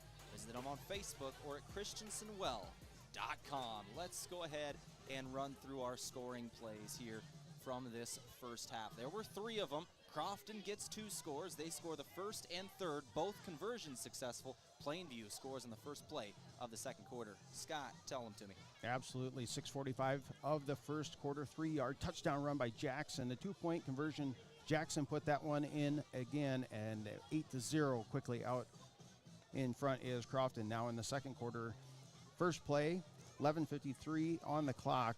Colt Hoffman, a 15-yard touchdown run. The 2-point conversion was no good. We sit at 8-6. Now at the 5:24 mark of that second quarter, 4-yard touchdown run by Jackson, his 16th of the season. The 2-point pass was good from Foxhoven to Jackson, and 16-6 is where we sit. 16-6, your halftime score once again, and credit Plainview's defense with a good defensive stand right at the end of the half. Crofton, interception. They're able to get the ball back with under a minute to go. And no timeouts. They're able to get down the field, get inside the 5-yard line with 1 play left, 4 seconds on the clock. They throw to the end zone. Plainview knocks it down, and it stays a 2-score game at 10 points. Let's start rolling through some of these stats here. Are you ready, Scott? Yeah, let's take a look at Crofton first. And Crofton, they ran 36 plays in that first half. Last week, I think it was right around that high 20s mark, so a few more plays offensively. 27 rushes and 9 pass plays that tallied in the first half. Jackson, he led the way, 14 carries, and I got him unofficially for 73 yards, 1 touchdown and 1 fumble. Preston Foxhoven, as Foxhoven had 7 rushes, minus 7 yards total. So every time if he drops back to pass, that kind of comes off of his rushing tally. Jace Panning, 5 rushes, 14 yards, and Porter Bartles carried 1 time, loss of 1 yard. Just couldn't quite get things going in that first half. Solid defensive up front, shutting Crofton down. Preston Foxhoven, he was still efficient, 8 for 9. That last pass play we just saw right before the half was his only incompletion. So I got him the first 8, perfect. He went 8 for 9, 97 yards. No mistakes in there. Catching the ball, though, spread it around, very efficient. Jace Panning finished with 3 grabs for 50 yards. Porter Bartles had 2 grabs for 5 yards. 36 yards on 2 grabs for Grant Jordan, and Tyson Jackson had 1 for 6. The tally, though, that I think is really keeping this game closer in that 10-point spread on the scoreboard, 6 penalties, 30 yards. And if nothing else, they're not big penalties in terms of yardage, but it just breaks up that momentum that you get going in their pre-snap penalties, and that's they got to clean that up at the half. Yeah, destroys your rhythm. All 6 of those pre-snap offensive procedure penalties. It really can break you up there. But once again, I think Tyson Jackson actually did score both of those 2 touchdowns, so he's up to 16 on the season, which is very impressive for him.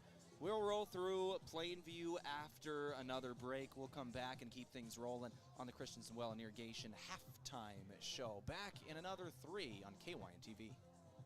When it comes to Friday night football, teamwork makes the difference. And when it comes to your fields, trust Christensen Well and Irrigation, your local Ranky dealer. From wells and pumps to irrigation systems, Christensen Well has the experience and service you can count on to keep your operation running strong.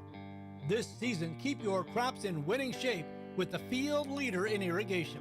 Christensen Well and Irrigation in Hardington, a proud supporter of our area student athletes. Farmers, are you ready to maximize your success this season? At Top Crop, they've got you covered with unbeatable deals and top quality products. Take advantage of true 0% extended terms with no discount sacrificed. Get flat acre pricing on corn for unbeatable value. Keep your corn clean and strong with Viptera corn and plant the industry's leading E3 and Extend Flex soybeans for the best yields yet. Don't wait. Visit topcropinc.com or give them a call today. Top Crop, where you grow more. With so many choices for students out there, life can become quite hectic. From choosing the right school to managing your finances, it can be hard to keep it all in check. Bank of Hardington is here to help you take the worry out of your finances. Our free Student Club checking includes all the features and benefits you'll need to start life out on the right path without the worry of hidden fees and charges. So if you're ready to enter that next stage of life, work with a 5th-generation bank who's had their roots planted firmly in Northeast Nebraska since 1934. Contact us today. Bank of Hardington, Equal Housing Lender, member FDIC. Whether it's Friday night lights or Saturday game days, around here football is more than just a game. It's tradition.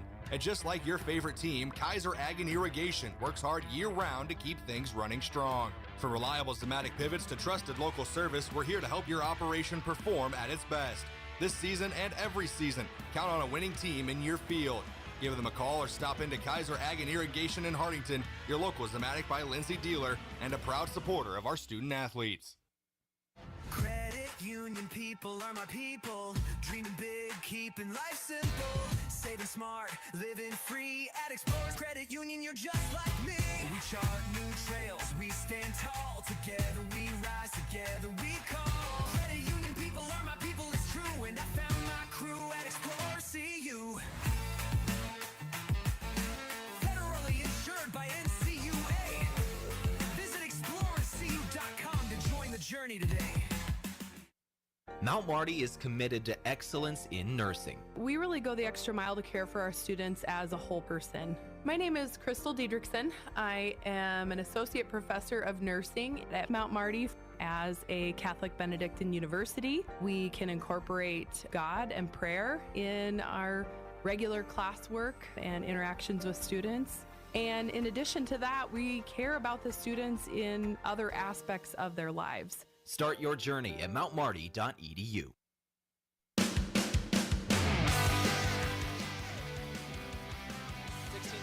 is the score at halftime as we keep rolling through our game stats as we talk about the Plainview Pirates now and what they were able to accomplish in the first half. They do have 6 points on the board, and they were turned away in the red zone twice, not converting on 4th down. Crofton's defense bent, but it never broke. Only 1 touchdown. It was the first play of that second quarter. Give me their stats in the half. Yeah, the first one that jumped off the page at me, Crofton, 36 plays in that first half. Plainview, they were held to just 21 plays total, 13 rushing, 8 passing. And rushing, most of it was done by Colin Montgomery, the quarterback. He had 8 carries, but he has minus 13 on the total. Some of those were the pass plays where he's just scrambling out and brought down for the sack. Colt Kramarek had 1 carry for minus 2. Braden Komet, the speedster on those returns, he's very efficient when he's back receiving the kick, but just rushing, he's got 1 carry for 4 yards. Adric Stewart, 1 carry for 2, and Colt Hoffman has 4 carries, 23 yards, and the 1 touchdown for Plainview. Passing-wise, 4 for 8, 29 yards, and 1 interception for Colin Montgomery. Those catches were brought in by Adric Stewart for 4, Wyatt Schroth for 4, Bastian Curtis for 13, and Braden Komet for 8. And those are the stats here for Plainview. On your halftime show from Christensen Well and Irrigation. Built in over 50 years of experience in the water well drilling industry and your local Tehl Irrigation Systems dealer. Visit them on Facebook or at christensenwell.com. We'll take it one more break. We'll come back after this, and we'll roll through our out-of-town scoreboard and get rolling in the second half. Back in 2 minutes. 2-minute break here on KYN TV before we return to start off second half from Plainview. From sunup to well after sundown, the life of a farmer is a matter of choices, and you have the choice to make the right decisions for your operation to succeed. The power is in your hands. At Security Bank, our lenders recognize the need to better understand your numbers and come up with a plan to keep your operation moving forward. You make the decisions. We make the tools to make those decisions easier. Security Bank, the right choice for the future of your operation. Equal housing lender, member FDIC. When it comes to Friday night football, teamwork makes the difference. And when it comes to your fields, trust Christensen Well and Irrigation, your local Ranky dealer. From wells and pumps to irrigation systems, Christensen Well has the experience and service you can count on to keep your operation running strong. This season, keep your crops in winning shape with the field leader in irrigation. Christensen Well and Irrigation in Hartington, a proud supporter of our area student athletes. Farmers, are you ready to maximize your success this season?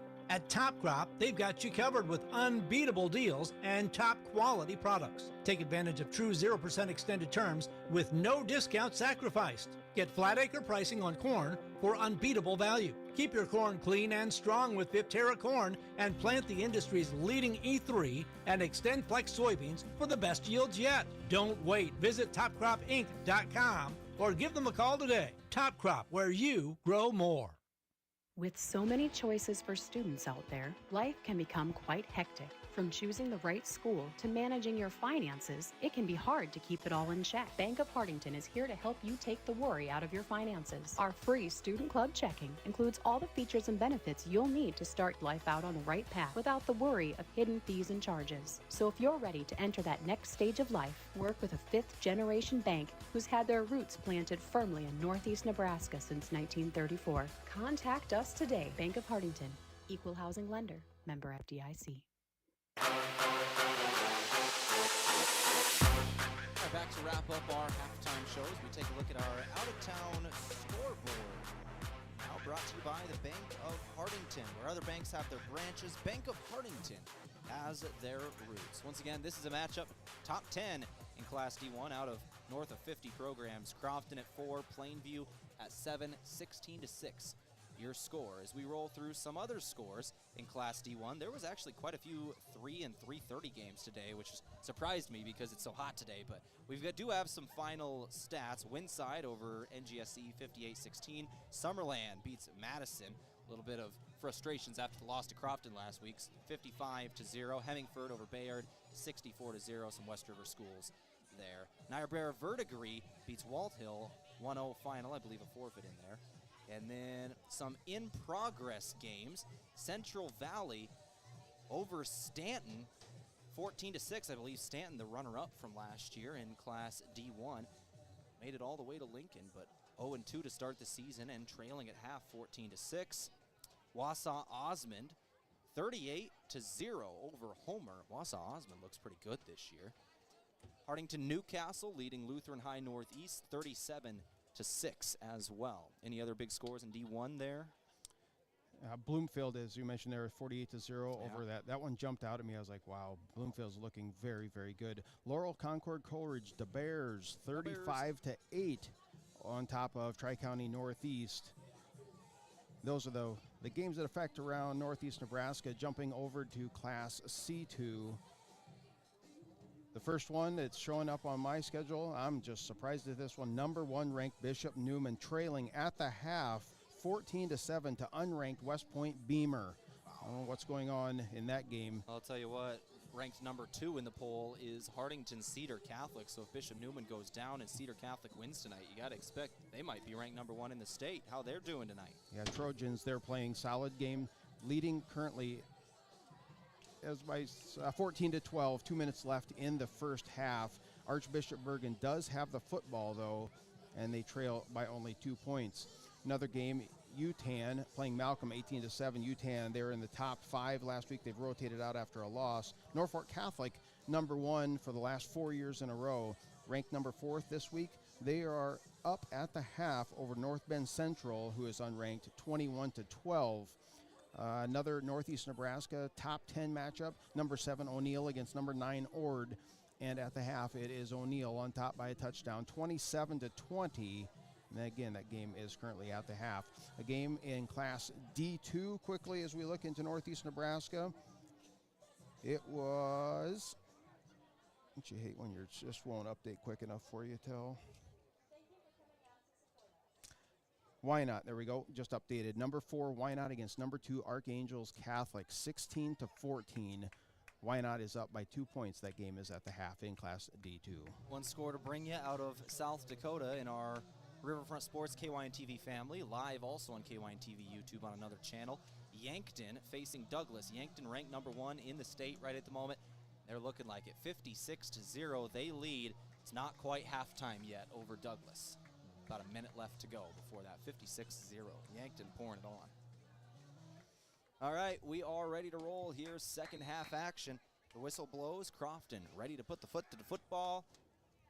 And we are underway. Second half action, and instantly a flag comes in again. Is this another one on Crofton? They got out ahead of the kickoff. Is that the 7th? Technically pre-snap penalty on Crofton tonight? It is. It is. I'm just thinking back to my days of playing high school football.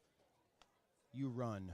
You just run. On Monday, just bring your running shoes. Oh, man. There's going to be some running going on. Oh, yeah. Especially this being 2 weeks in a row. I mean, they had 8 last week. They're at 7, and we still got a half to go. Yeah, we technically have not kicked off in the second half yet, as that one comes in before the kickoff. That is 7 pre-snap penalties already on Crofton. So 16-6 as we are ready to start the second half now. We'll try it again. And there's the kickoff. Everybody makes sure to stay behind the kicker this time. And returning once again, a dangerous man in Komet. Komet makes a man miss, makes another man miss. Out to the near 30-yard line. They'll stop him at the 29. Braden Komet has been a weapon tonight for this Pirate team. Yeah, he only had 1 rush attempt in that first half. He is, I'm going to say, probably the most athletic player on the Plainview side and ranks right up there with Jackson from Crofton. Very, very shifty with his feet. It'll be Colin Montgomery, quarterback who started this game alone in the backfield. 2 receivers out to the left, a tight end on either side of the line. He's going to run the draw, break a tackle, work his way left. Now back up inside, gain of 5 on first down. 2nd and 5 incoming. There was a Warrior who got in the backfield instantly, but a broken tackle. Montgomery scampers for 5 on the draw. Plainview likes running that quarterback draw up the middle. Just empty set, spread everybody out, and just let him run behind his offensive line. 2nd and medium here. They'll hand it off to the running back this time, going up the middle. Decent gain for Colt Kromerick. 3rd down, it'll bring up 3rd and 1 after a gain of 4. 3rd and 1, 11-11 on the clock. An opportunity for Crofton here to make a stand on the opening drive. And I'm just noticing Plainview has a backup quarterback in. Number 13, Kobe Mertens, a freshman, is in at quarterback. Mertens takes the snap, working to his right now. He's going to break a tackle, get the first down. And this is the 3rd quarterback we have now seen. Pirate first down. Once again, the 3rd quarterback we've seen today. Montgomery started the game. We've seen snaps for Colt Hoffman and now Kobe Martins as well. Looks like this is Martins here again on first down. 10:35 on the clock. He'll take the snap, empty set, looking to throw. He's going to take off with it. I think he might have passed the line of scrimmage, and he tries to throw the football. He was hit as he threw. Crofton wanted it to be a fumble, but The side judge on the near side of the field was the only referee out there that signaled that was incomplete. The rest of them let it play out. That's one of those bang-bang plays I'd like to see a replay, but as it is incomplete. You got a tuck rule here? Yeah, it was very close. Second down after the incompletion. Thrown over the middle of the field behind his intended target, was trying to find Braden Komet there. And if Komet had that in stride, there was green grass in front of him. I'm betting that was 6 if it was out in front of him. But behind him, incomplete, third down. And once again, the third quarterback we've seen tonight, and we still have not seen starting quarterback in the season, in Gage Walton. Once again, just not sure what happened there. We haven't seen him all night. So this is technically the 4th quarterback we have seen this season for Plainview. Dropping back to pass again. Rushes on, breaks another tackle. One thing I'll tell you about this sophomore, he doesn't go down, or this freshman, he doesn't go down easy. Kobe Martins, the freshman quarterback, scrambling again for positive yardage, but it will now be 4th down. What I like about him is he gets a snap, settles back, and then waits for the rush to go around him. Then he steps up in the pocket. Very good poise by a freshman. Crofton not set and contain on the edge. They're just going, peeling the ears back, trying to get around the edge, and then he's just going up the open gap. 4th and 3 now. 9:48 on the clock. See if Crofton tries to adjust and rush up the middle a little bit to stop that draw. 4th down here. Linebackers are going in. They send 4. Throw over the middle of the field. It's too high for everybody. And a big hit by Jace Panning on Cohen Ligenfelter, but Ligenfelter didn't have a chance at that one. Just got a fingertip on it, tipped it up, and it falls incomplete. Another 4th down stand by Crofton. I believe that is the 3rd turnover on downs of the game. I think so as well. So solid defense by Crofton and completing their 2-point conversions. I think that's going to come into play here in just a short while. 9:35 on the clock, 16-6 score, Crofton on top. Now their first offensive possession of the half. Jackson has it, going up the middle. And he'll go down after a gain of around 8 yards. Another good gain for Tyson Jackson. Had 2 touchdowns in the first half and caught one of the 2-point conversions as well. And I think he ran the second one in. Are all points courtesy of Tyson Jackson tonight. I know Foxhoven threw one of the 2-point conversions, but did he run in the first 2-point conversion as well? The first one was good by Jackson. Yeah, yes. So all points Tyson Jackson has had a hand on. Preston Foxhoven threw the second touchdown, second 2-point conversion to him. Instantly in the backfield, we're going to have another tackle for loss. A great play. Is that him again? Yes, it is. Big number 99 of Plainview, Haven Stewart, who already has 2 sacks today. They're a big tackle for loss on 2nd and 2. Make it 3rd and 4. Looks like a wrestler's technique. Once you get close to him, he gets a grab on you. It's over with. Aiden Stewart, nose tackle for this Plainview Pirate team. He is a senior. That's a big boy out there, and he is rushing right up the middle. Getting into the backfield pretty consistently for the Pirates. 3rd down, Crofton Warriors, 3rd and 4, Panning in motion. And it's going to be instant sack again. Plainview takes down the quarterback, Foxhoven, back near the original line of scrimmage. So after a 1st down run of 8 for Tyson Jackson, it is now 4th and 8. They have lost 6 yards on the last 2 plays. Yeah, that's just Maybe speed. 4th and 9. They got some size advantage, does Crofton up front, but the speed advantage to Plainview on those last couple plays. This is a top 10 matchup in Class D1 according to the coaches' poll. 4 versus 7. Crofton on top in both the poll and the score so far. But another quick punt, booted away by Foxhoven. It's going to go out of bounds near the 30-yard line of Plainview. And yeah, the Plainview crowd is groaning really bad. Okay, now he's walking back. The official walked back. He had walked back way farther than where the punt went, but then walked back to about where I thought it went out at about the 26-yard line. Still, I think it might have been a little bit closer than that. Either way. I thought the crowd was sleeping until that point. Got a little bit of a groan from the crowd on that spot, but he did walk backwards then and was able to get a decent spot there. So 7:33 on the clock, 16-6 is your score. Plainview taking over again. They were just stopped on offense. Once again, another turnover on downs on the last drive. See what they got here. And who is at quarterback is the question. And it looks like that is going to be that freshman once again in Martins, and he's running to the outside. Penalty is thrown during the play after a gain of 2. I think we might have a holding on the offense. And this might be the first penalty of the game against Plainview. Holding on the offense. They're going to back him up from the spot 10 yards, which was Mertens, that freshman quarterback. He took a good hit on that play. You can tell he's back there just trying to shake his shoulder and just get loosened up again, but I can see why he's getting some playing time as a freshman. absolutely very athletic. Hasn't thrown the ball too much, and we saw a pass behind an intended receiver, but running the football, been able to scramble for positive yardage pretty consistently. 1st and 20, he's going to roll to his right. Now he's got a pass, completed pass on an out route. Got a short one complete to Wyatt Schroth, who will take it for about 6 yards there. Is it a bit tall for Schroth? Had to go up in the air and get it, but get it he did. That'll be the first there for Martins. 2nd and 14 now after the gain of 6. Crofton, 5 up close in the box, 3 receivers set for Plainview. They'll take the snap and fumble. Ball is on the ground. Ball is out. Crofton's got it. Tyson Jackson on the recovery. A fumble just on the exchange between quarterback and wide receiver coming across the field on a jet sweep. Just bounced it off his chest onto the ground. Jackson drops on it. Crofton football once again.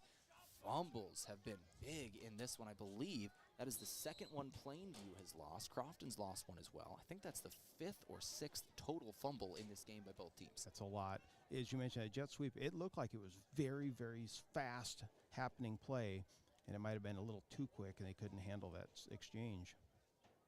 I know Plainview has put the ball on the ground twice, but I think the first one they actually recovered themselves. This one they lost. Had they lost another one? If you had a great stats guy, he would know that. I don't think so. We don't have official stats. We're keeping them ourselves, and we love you, Scott. All right, looks like we got a timeout on the field. We're going to go ahead and take a break for it. From Top Crop, timeout from Crofton. Back in 30 seconds on KYN TV. Whether it's Friday night lights or Saturday game days, around here football is more than just a game. It's tradition. And just like your favorite team, Kaiser Ag and Irrigation works hard year-round to keep things running strong. From reliable Zematic pivots to trusted local service, we're here to help your operation perform at its best. This season and every season, count on a winning team in your field. Give them a call or stop into Kaiser Ag and Irrigation in Hartington, your local Zematic by Lindsay dealer, and a proud supporter of our student athletes.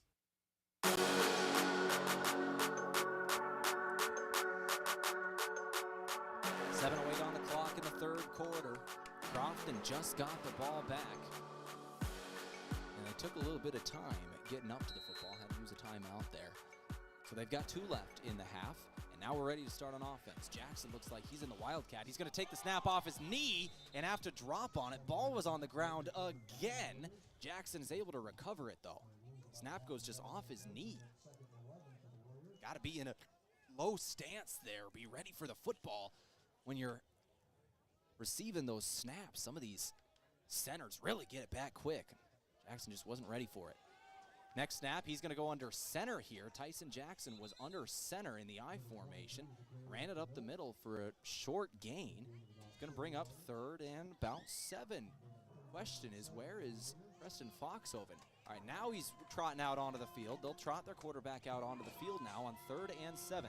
They go Wildcat with Jackson on the first 2 plays. First one, a fumbled snap, went backwards. Second one, a gain of 4 on 2nd and 11.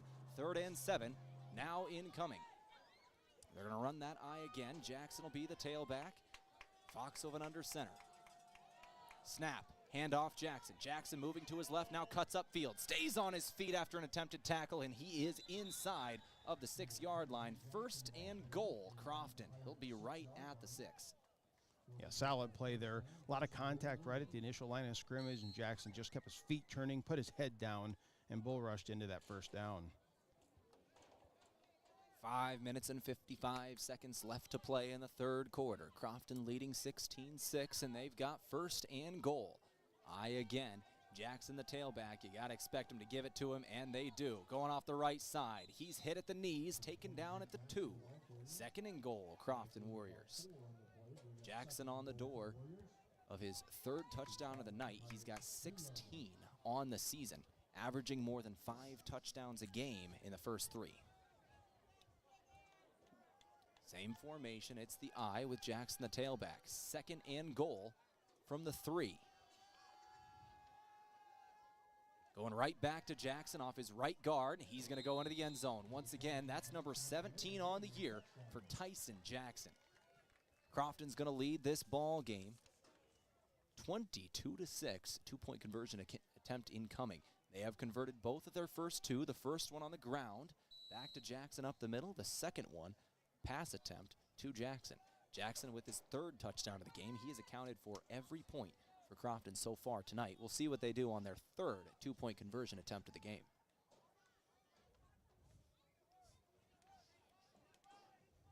(22-6) your score. Foxhoven under center. It'll be Gage Walton. No, excuse me. Grant Jordan right next to him, and we've got another. Is this another pre-snap penalty on start Crofton? on the offense. Oh my gosh, that is number 8. 8 And this pre-snap offensive penalties. Well, 7 pre-snap offensive penalties, including an offsides on a kickoff, makes 8. This on one Crofton. might be the worst simply because now instead of being at the 3, you back up and you're at the 8, just going for the 2-point conversion. Yeah, 2-point conversion from the 8-yard line now. Crofton probably going to throw this ball. They've got an empty backfield. It'll be Foxhoven alone. 3 receivers out to the right. Jackson split out wide to the right. Foxhoven rolling to his right. Rushes on. He scrambles, makes a man miss. Can't make the second man miss, and he'll go down at the 2-yard line. Unsuccessful conversion attempt.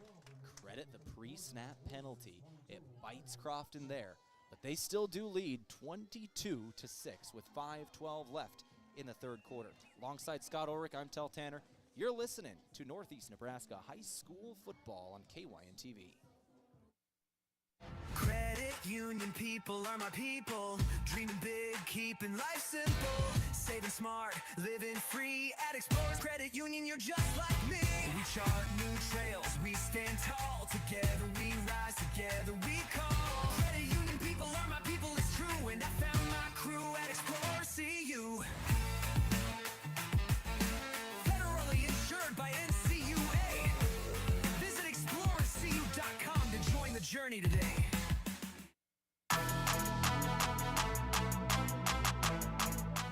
22-6, the score of this ball game. 5:12 on the clock in the 3rd quarter. Crofton, another Tyson Jackson touchdown, but unsuccessful on the 2-point conversion. Another pre-snap penalty on the Warriors. Backed them up an extra 5 yards. They get 7 of the 8 they needed, but an unsuccessful 2-point conversion for the first time today. 22-6 still is your score. Crofton's defense has been a stone wall. And they got in there after getting a fumble on the offensive possession for Plainview, remember. They had it inside of the 30-yard line when they got the ball in opposing territory. They were able to cash in on the turnover. Short kick, shanked, ball's on the ground. Crofton's got it. It went off the helmet of a Plainview player. There's a pile. I thought a Crofton guy was the first one to get there. We're going to see. It's a full-on scrum right now. They're fighting for that football. Oh, everybody's pinching and punching at the bottom of the pile, but Crofton hangs on. They get it back. Who got that football? Looked like that was 28. I think that was Cash Colleton, I believe, who came up with it at the bottom of that pile. It was, once again, I think it went off the side of the toe of the kicker. I'm not sure if he tried to do that, but it just spun right into the helmet of one of the first linemen there. And when you say helmet, the forehead, Yeah. literally in the forehead of the helmet, And then it unbelievable. bounced back 10 yards towards Crofton. They're able to just fall on it. Crofton, another break. They're going to give it to their quarterback in Foxhoven. They'll go down the right side, gain of 5. But if Crofton's able to get in the end zone here, they're going to have 2 consecutive scores before Plainview's able to even touch the football. And the last one was a turnover as well, a fumble. The wheels are falling off for Plainview after a really, really close first half. you know, those squib kicks like that when they just don't roll and they bounce funny. You've seen lots of things happen. I've just never seen one off the face of a player like that. Very unique play. 2nd and 5. Going to Jackson. He'll cut back upfield. Jackson bumbling for 4. He'll have 3rd and 1 incoming from the 22-yard line for the Crofton Warriors. 4:15 on the clock. 22-6 is your score. Plainview starting to get in desperation mode. They need to get a stop here. Got to keep Crofton out of the end zone, or they could be looking at 30-6 by the next time they touch it. Yeah, and the clock now under 4 minutes here in this third quarter. Tight formation. Wingback is Jackson. They're going to pitch it. I think that's Jordan. Jordan makes a man miss. It is Jordan. He's got to cut back across the middle of the field. 10-5, touchdown, Crofton Warriors. Grant Jordan with a great move, and he'll run it in from 22 out. And it is 28-6. Crofton on top of this ball game. And Jordan put his head and shoulder down over a Plainview player and ran him completely over on his way to the end zone. Player did get up. He's slow getting back to the defense, but just a solid run. Just 2 bad mistakes from Plainview. A fumble on the offensive side, then a fumble on the kick return. 2-point conversion attempt is running it right up the middle. Not even sure who had a hold of that one. It was a rugby scrum, and they do say good. See if we can see who gets up with the football here. That is not even sure. But they do get it. It's 30-6. Crofton on top of Plainview. 30-6 after a couple of bad fumbles from Plainview. Crofton now in full control of this one with 3 minutes and 46 seconds left. We'll take another break. Back in 30 seconds on KYN TV. From sunup to well after sundown, the life of a farmer is a matter of choices, and you have the choice to make the right decisions for your operation to succeed. The power is in your hands. At Security Bank, our lenders recognize the need to better understand your numbers and come up with a plan to keep your operation moving forward. You make the decisions. We make the tools to make those decisions easier. Security Bank, the right choice for the future of your operation. Equal housing lender, member FDIC.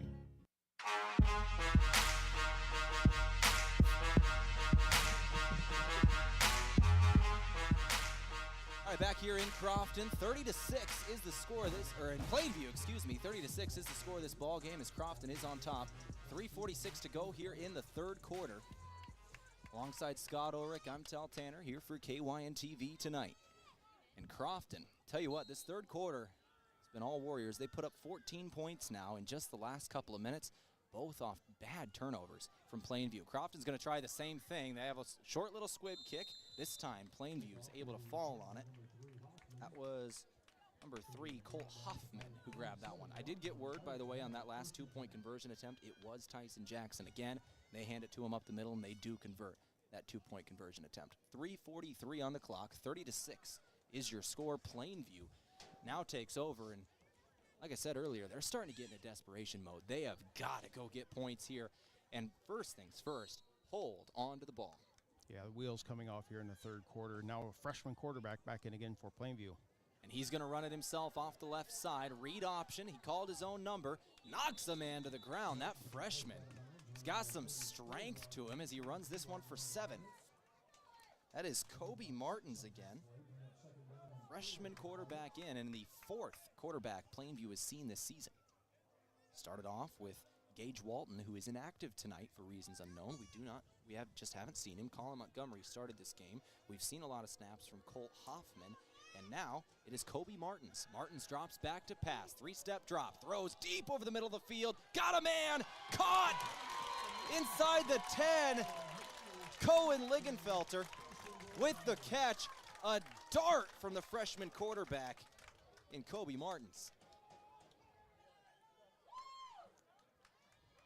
Plainview's not going out without some fireworks. 30-6 your score, but Plainview now knocking on the door of more. 1st and goal. It's like they're going to set him up at the 9-yard line. Martins checking the sideline after a great deep throw and a better catch from Ligenfelter, the junior wide receiver. 3:10 on the clock. 30-6. Martins rolling to his left. Design quarterback run. He's going to be stuffed short by Crofton near the 5. Second and goal incoming for the home team Pirates. That was the exact type of play they needed there, Scott. It was absolutely fantastic. Play action, stretched straight down the middle of the field. A great catch as well. Got to keep this Mertens quarterback on my mind when we look at rosters and schedules next year. He is fantastic as a freshman. He keeps playing like this the rest of the game. This might just be his job from now on. Throw over to the right side and touchdown. Plainview Pirates, touchdown pass. Kobe Martins able to find Wyatt Schroth, the tight end, in single coverage with Jace Panning. A great route. Got him on the out. Good pass and a touchdown for Plainview. Once again, going back, starting quarterback in Gage Walton. We don't know why. We got word he was starting tonight, but then just not here. We don't know. Could be anything there. Could be an injury or whatever, but this freshman quarterback is playing well in this second half. Obi Martins with the touchdown pass. Extra point. They're going to try for one here. Kick is up on the way, and it is good. Cohen Ligenfelter, who caught that pass way downfield to get him into the red zone, gets the extra point. 1 point on the board, and it's 30-13. Crofton still leads. But that was a great answer by Plainview. Exactly what was needed. Now they need a couple of defensive stands. We'll see if they can get it done in 30 seconds. You're listening to KYN TV. When it comes to Friday night football, teamwork makes the difference. And when it comes to your fields, trust Christensen Well and Irrigation, your local Ranky dealer. From wells and pumps to irrigation systems, Christensen Well has the experience and service you can count on to keep your operation running strong. This season, keep your crops in winning shape with the field leader in irrigation. Christensen Well and Irrigation in Hardington, a proud supporter of our area student athletes.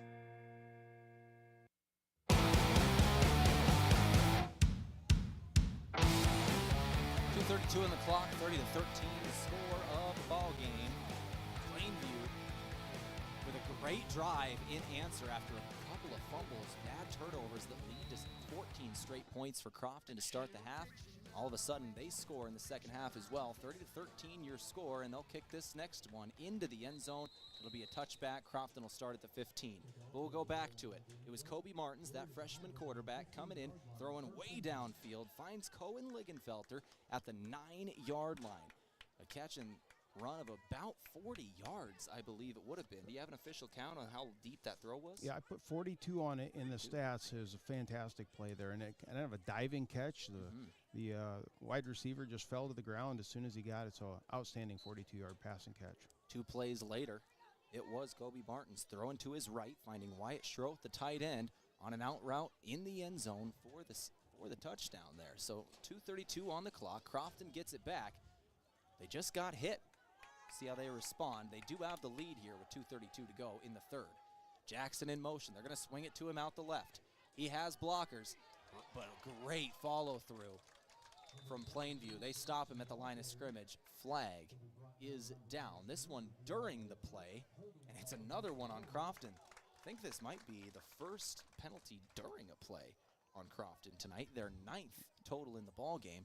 That is a holding penalty from the 15-yard line. Back them up to the 5 here. You know, I have to say this. I don't know, half the distance, I think. It will be half, yep. As impressive as that pass and catch was there for Plainview, equally is their lighting situation. They got one of these light systems here that it's coordinated with music, and it's like a miniature little memorial stadium, but I'm used to where you turn the lights off, it takes a half hour for them to come back no on. Kidding. That's the type of field I grew up on. These are fun lights. They turn them off and on when the touchdowns go. They flicker them, which is really cool when they score touchdowns. They got a video board here. This is a nice stadium. Crofton, 1st and 20. They're going to snap this ball. Short run. Off the right, and another bad penalty on Crofton. That was Tyson Sanger, who was blocking well after the play. Knocked a man to the ground late, and a flag comes out.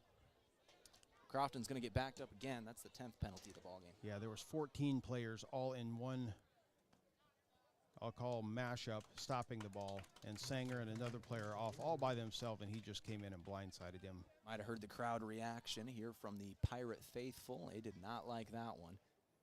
Sanger. So that would be a 15-yarder, but it's just going to be half the distance to the goal. So go back to the 5-yard line. Ugh. Penalty's been hurting the Warriors today. Once again, that should be number 10. And the second of this drive alone, both during plays. Well, that one maybe after. The unsportsmanlike backs him up. It'll be second and a little north of 20 here.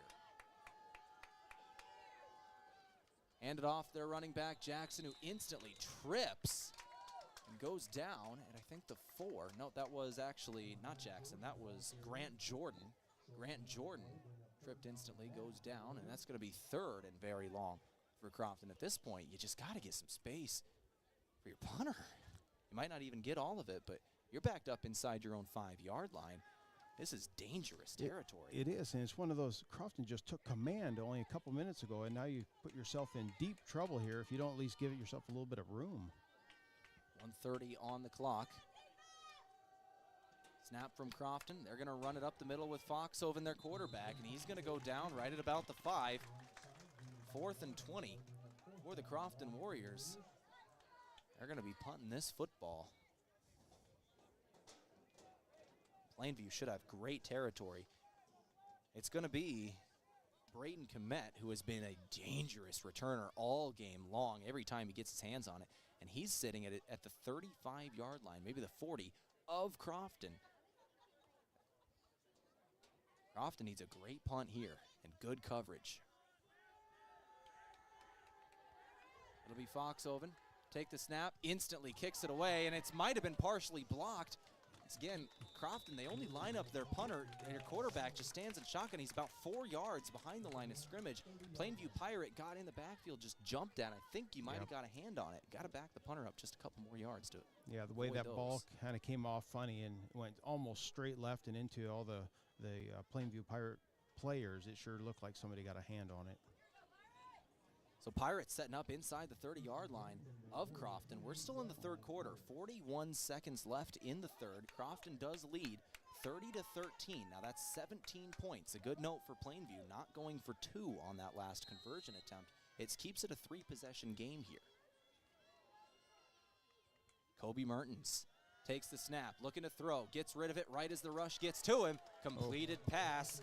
Komet, good gain, but a big hit by Crofton. Looks like that was Jackson Line who put the hit on the receiver, Komet. Gain of 7, second down. 20 seconds left in the quarter.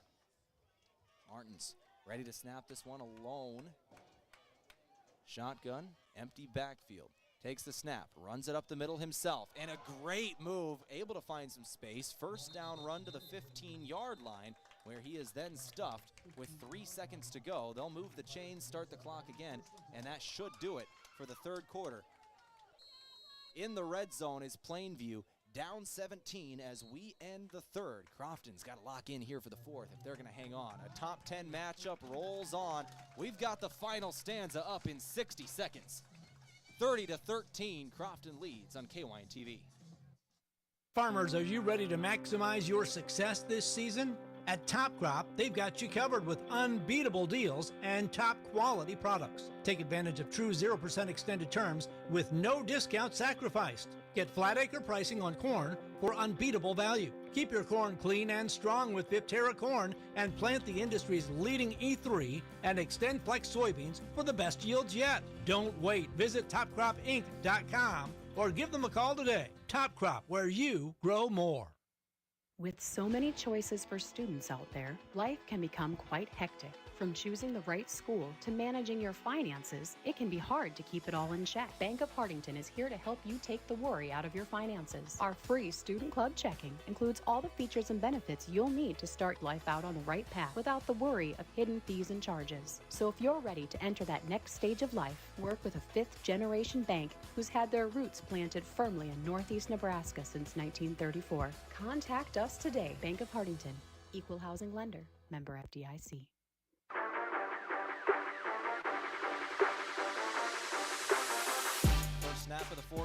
Martins drops back to throw this one. Now scrambles, going right up the middle again on the delayed draw, and a good run of 8. Once again, Crofton, they send 3. They have 2 go around the outside, just peel their ears back and go after the quarterback, not containing. There's a wide open space in front of him as everybody's trying to get around their offensive lineman, and he just runs it up the middle. He's done that repeatedly throughout this ball game. It'll be 2nd and 2 now after the 8-yard gain.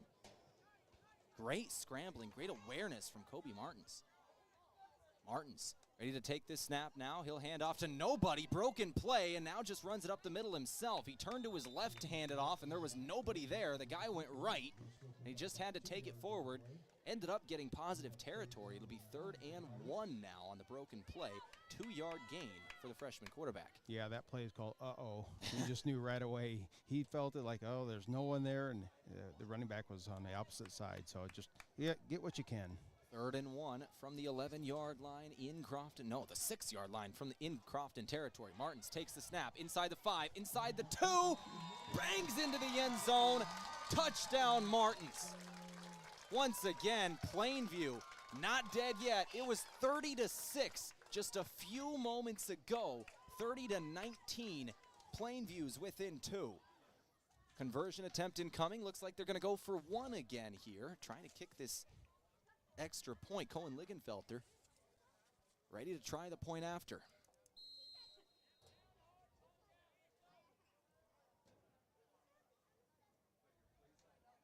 There's the snap.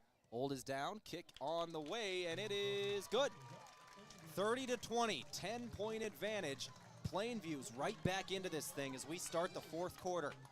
Alongside Scott Ulrich, I'm Tehl Tanner. Back in 30 seconds here on KYN TV. Whether it's Friday night lights or Saturday game days, around here football is more than just a game. It's tradition. And just like your favorite team, Kaiser Ag and Irrigation works hard year-round to keep things running strong. From reliable Zematic pivots to trusted local service, we're here to help your operation perform at its best. This season and every season, count on a winning team in your field.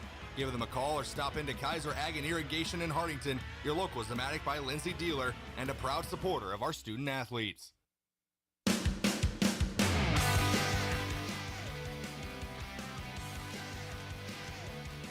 30-20 is the score. Plainview, 2 quick strikes. And they're right back in this thing. A 10-point advantage with 10:50 to go. Plainview's ready to kick it back to Crofton, but their defense has been steady on this last drive. Crofton hurt themselves with offensive penalties. They got to clean that up here if they're going to hold on to this game. 14 consecutive points now for Plainview to end this 3rd quarter and start the 4th. Here's the kick from Plainview. They send it deep, and it's going to go into the end zone. Jace Panning catches it at the 1. He catches it at the 1-yard line, and he'll take it only to the 13. A bad decision, but a flag comes out right at the end. Who is this one on? And the home crowd is clapping. Plainview is clapping. A penalty flag comes out. It was not a good decision to bring that one out from the 1. It was clearly going to the end zone, and Crofton's going to be backed up again. Did we see a block in the back there, Scott? I believe it was a hold. Hold is what it was?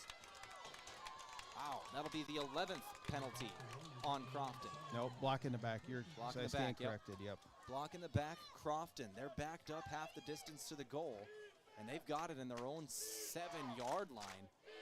1st and 10 to start things off, but once again, killing themselves with penalties. That is the 11th of the ball game on Crofton. And now this home crowd has woke up, and they're making a noise. Tyson Jackson running up the middle, breaking free. He'll make a man miss. He's across midfield. Foot race down the left sideline. Caught at the 30. Tyson Jackson quiets the home crowd. The shoestring tackle saved the day. This home crowd was making all kinds of noise, and you're exactly right. Jackson down that left sideline. Jackson breaking tackles and going all the way to the 28-yard line in opposing territory. Crofton trying to shut the door on Plainview's comeback. That run 44 yards unofficially. It's exactly what Crofton needed after a bad offensive possession and a couple of rough defensive spots. They needed to get momentum back. They give it to Tyson Jackson, and he may have just given him the momentum. I formation again. They'll give it back to their tailback, and Grant Jordan. He's going to go down at the line of scrimmage this time. No gain, maybe even a yard loss. Second down and a long 10. Loss of a few inches there. 9:50 on the clock, 30-20, your score. Yeah, Jordan, that's his third carry of the night so far. He's got 2 of them that went for 0.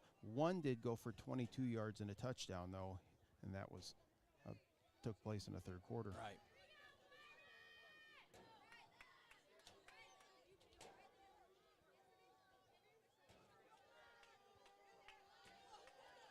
Second down here, Crofton. 9:25 on the clock. Pitch it out to the right side. It's Jackson again. Cuts upfield on the stretch play. He's going to have a short gain here of a yard or 2, and that's all. Third down for Crofton. Plainview, all of a sudden, really getting a good push, but oh no. The Pirate is down. A Plainview Pirate down on the field. Coach is coming out to check on him.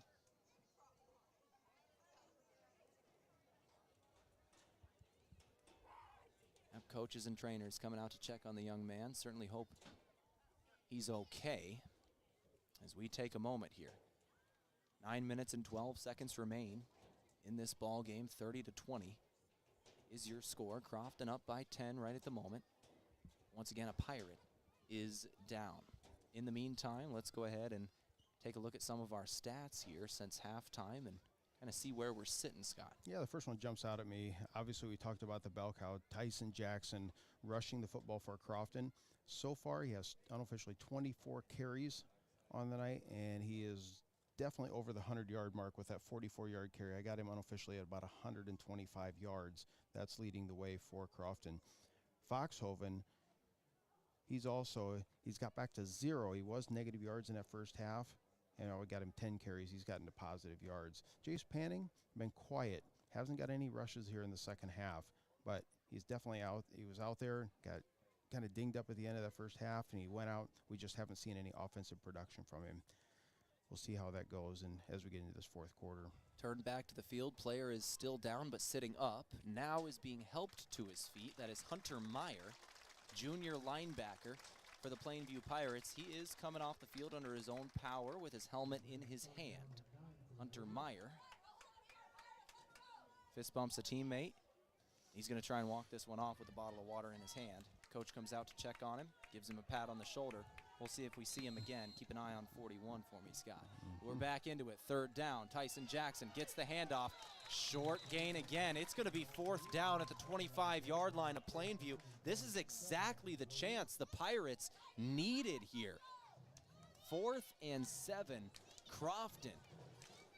Well, this is one of those times where if you've got 100%er play in the back of your playbook that you save for special occasions, this is the time to break it out.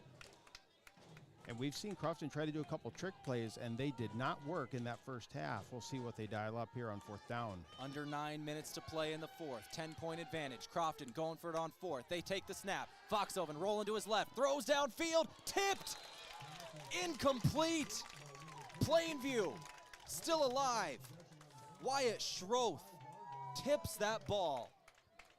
8:29 on the clock. Plainview gets the ball back. They have scored on their last 2 consecutive possessions. They were down 30-6, now 30-20, and they've got the ball. And Jackson line was open in the flat at about the 5-yard line, just couldn't connect and turn that football right over.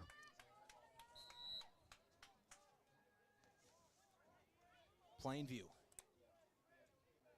ranked 7th in the latest coaches poll. Crofton at 4. Plainview takes the snap. They'll throw over the middle of the field. Completed pass going right back to Wyatt Schroth, who just tipped that last ball, and he'll have a gain of 8. That freshman quarterback, and Kobe Martin still out there, and he has played well in this second half. Second and a short 2 for Plainview.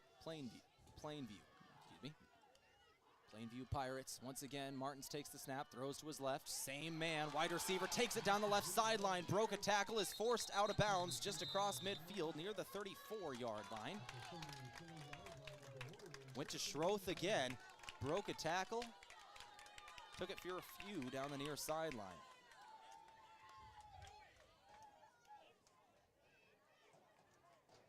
First and 10, Plainview. Martins. 4 receivers, 2 on either side of the line of the offensive line. Out wide, and now we might have a pre-snap penalty on Plainview. Yep, we got it. It'll be a false start on the Pirates, and I think that's the first one of those we've seen on Plainview today. It is. It was a wide receiver screen, and the wide receiver that was going to go out and block right away just got off the ball too quick. That is only their second penalty of the night.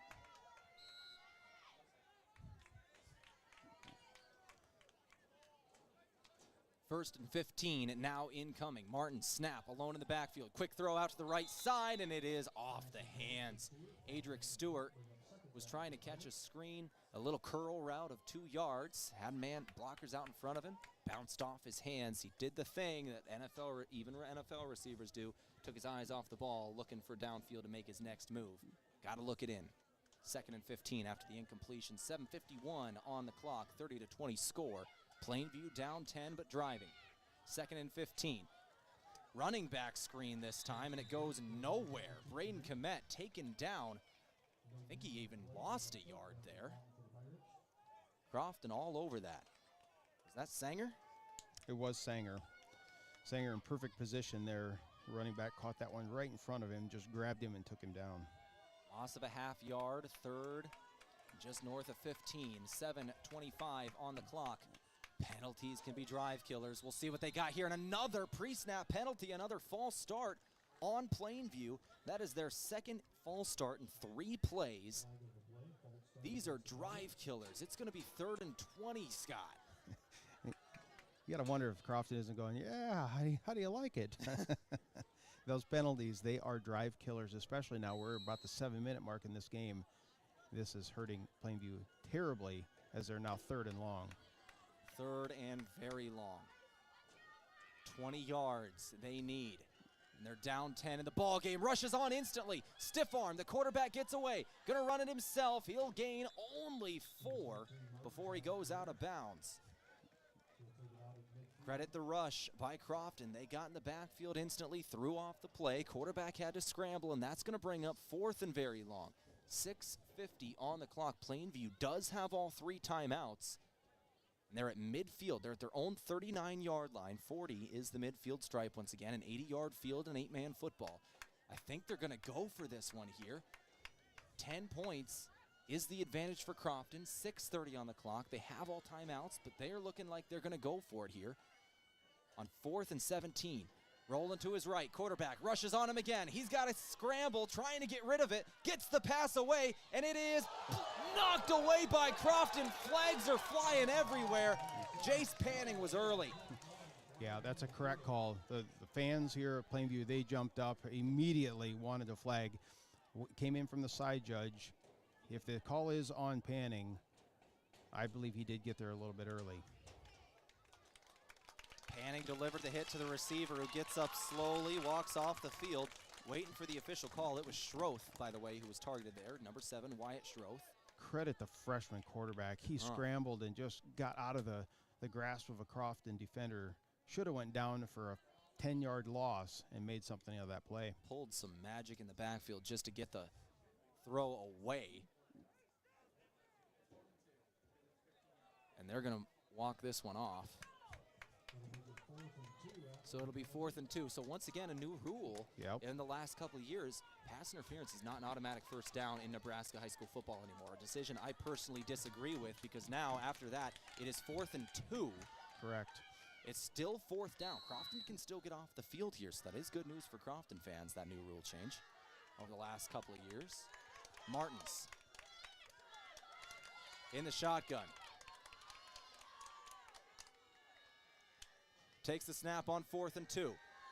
Rush on him. He'll throw it into the hands and out of the hands of Braden Komet. Komet had that one inside the 10-yard line. A great move to get open. Had the ball right at his chest and just drops it. A heartbreaker for Plainview. They turn it over on downs again. And he is the exact person you want to get the ball in his hands. He has been rock solid tonight and just didn't look that one in. It was wide open at about the 5. A break for Crofton, though, with 6:13 to go in this game. Up by 10. Now let's see if they can burn some clock off the scoreboard. At this point, the clock is the friend of the Crofton Warriors. They need a long, sustained drive here. Panning, swing play to the right side. They'll pitch it out to him. He'll go out of bounds after a gain of 11 on first down. First and 10 for Crofton. Actually a generous spot. Give him 13 there.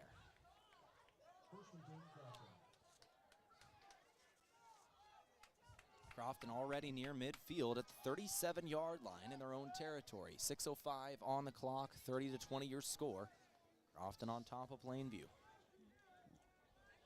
Crofton needs to chew clock here on this drive. Plainview still has all 3 timeouts, but they don't want to use them yet. They still got to score twice more. Panning in motion again, right to left. This time it's going to be Foxhoven, the quarterback who keeps this one. Can't get away from a tackler, and he's going to go down after a short gain of 3 right at midfield. 2nd and 7 incoming. Yeah, the last play with Panning run up the side, he got a nice gain of 12, but they marked him out of bounds, so stop the clock.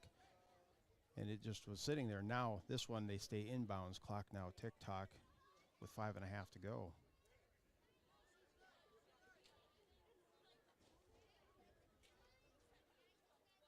2nd and 7. Once again for the Warriors, under 5.5 to play. They lead it by 10 here. A long drive ending in a touchdown would about seal this one. That's exactly what Crofton's looking for. Tyson Jackson working it to his left now. Stretch play, finds his hole, goes up the field. Gain of 20, stiff arms a man, 30, 10-5, touchdown. Tyson Jackson from 39 yards. Crofton leads this game 36-20. What a play. Sidestepping defenders, got around the edge, got Greengrass in front of one man to beat. Solid play there by the running back. Oh, man. 36-20. Crofton back up by 16. Now here, an all-important 2-point conversion. We are technically still at 2 scores right now, Scott, at 16-point advantage. Crofton needs to get this one in. Make it a 3-score game with just over 5 minutes to go. Plainview has got to get a stop on this 2-point conversion. They're going to line up in the eye.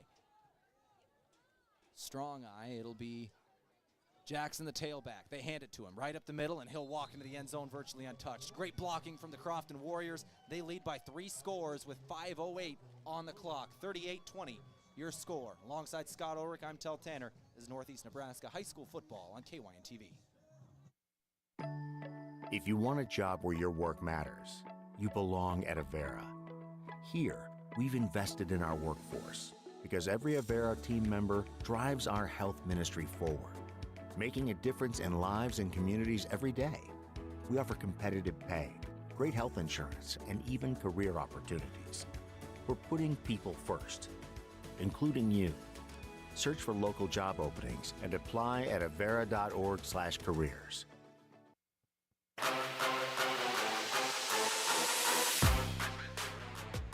38-20, your score. 5:08 on the clock here in the fourth quarter. Crofton extends their lead back up to 3 scores over Plainview with just over 5 minutes left in the fourth. That was a needed drive from Crofton and a 39-yard touchdown run from Tyson Jackson. Gives them a little bit of wiggle room here in the fourth. It had been all Plainview in the last little over a quarter of game time, as they had scored 14 straight points, were knocking on the door of another. They're stopped on 4th and 2 in the red zone, and all of a sudden Crofton back up by 3 scores. There's the kickoff, a short one. Crofton will handle the ball carrier at the 29-yard line. Blake Foster, I believe, had that one. He'll go down. So Plainview sets up with 5:02 on the clock, 38-20 score. Should note, Plainview still has all 3 timeouts and 5 minutes to go. There is still time, but 3 scores are needed. Got to get some big plays here. 1st and 10. Freshman quarterback throws, completed pass, but a gain of only a yard. Looked like there was a little bit of a miscommunication on the route concept. Yeah, as Martins threw where the wide receiver was. Wide receiver jab stepped forward, then brought himself back a yard, had to dive forward just to get the pass and get a 1. It would have been better just to be incomplete because now the clock's rolling as that's going on. 4:40 and counting, 2nd and 9 incoming. Martins takes the snap, drops back to throw, blitz is on, and he somehow gets away from it. And it's a drop pass, wide open pass. Cohen Ligenfelter had it on the crosser, would have been a gain of 15 easily. An incredible escape in the pocket from the young quarterback, but another dropped pass. Yeah, going to be 3rd down and 9 coming up. 4.5 minutes to go on that clock. It is stopped, though, on the incompletion, but 3rd down coming up. 3rd and 9. 4-down territory wherever you are on the field for the rest of the game. They'll throw that screen pass again. Got back to Ligenfelter. He's got blockers in front and a 1st down. He's still going. Across midfield near the 30-yard line is where he's going to be down. 31 is the yard marker in Crofton territory. A great 3rd down design play. Incredible blocking. Went right back to Ligenfelter, who had that drop on the last play on 3rd down, and he's able to get to 1st.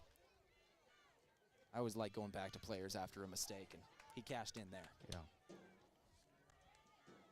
Martin, the quarterback, takes the snap. 3-man rush for Crofton again. Good protection. Pocket now collapses late. Throw over to the right side. Credit the pass rush there. Pass a little off target. Martins under pressure. Incomplete. Yeah, it was Porter Bartles coming in, getting in the hit right at the end of that play, but getting the pass off incomplete. It will bring up 2nd down. 2nd, as you say, for Plainview.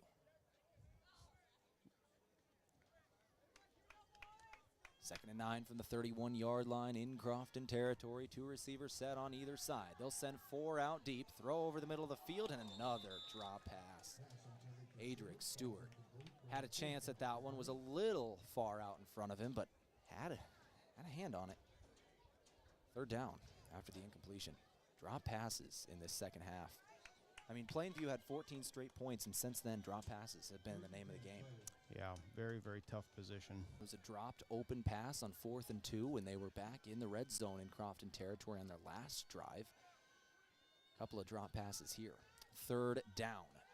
Martins takes the snap. He's got green grass in front of him. Doesn't decide to run it. Throws it instead, and Jace Panning knocks it down in coverage. That was another touchdown, going to go right at the goal line to commence. But Panning in great position, just getting a finger on that ball. That was a good play by Panning. Had good coverage there. I really thought Martins was going to take off with that one. He had a lot of grass in front of him. Probably could have ran it for 1st down, but instead we got 4th and 10, and with the game being a 3-score game with 3:43 on the clock, this really feels like the game. 4th and 10, Plainview. They gotta go for it. Martins, empty set, snap, rushes 4, does Crofton. Throws it over the middle of the field, completed pass and a 1st down. Back to Ligenfelter, and he's got it inside the 15. And a late penalty now comes in. Flag was thrown after the play. No flag. Okay, they're shouting no flag, no flag. They're waving the flag off, and we keep rolling. 3:36 on the clock, an inadvertent flag there, maybe thrown by the official, didn't mean to throw it. And so we're rolling again. Clock goes with 3:33, 38-20. Plainview still alive here. They're going to need a couple of turnovers, maybe an onside kick, but that is possible. They've got to get in the end zone here to start it off, though. 1st and 10. Martin, snap, rushes on. He's going to scramble it. Flips it forward. Shovel pass. Completed up to the 6-yard line. Martins can do it all. He found Wyatt Schroth. I like what I am seeing from this freshman quarterback in Martins. Tehl, put a yellow sticky note on your computer that says, freshman quarterback Plainview. We need to watch this kid. Kobe Martins getting his first action in his freshman year. This kid looks like the real deal. Throw into the end zone. There he missed one. That was a freshman mistake. Had an open receiver on a slant, threw it over his head, just too high. Yeah, airmailed that one, went in the back of the end zone, but he's going to have those. Obviously, he's going to have little growing pains, but this does not look like a freshman. This looks like a junior or a senior with lots of playing time under his belt.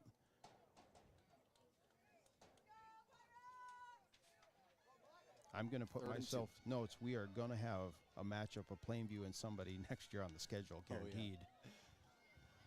Going forward, Martins rumbles his way to a first down. He's down at about the 1-yard line. 1st and goal, Plainview, 2:45 on the clock. They've got to get up to the ball and snap this thing, though. Kobe Martins, I don't have a height or weight listed for him on their roster, but he is a big dude as a freshman.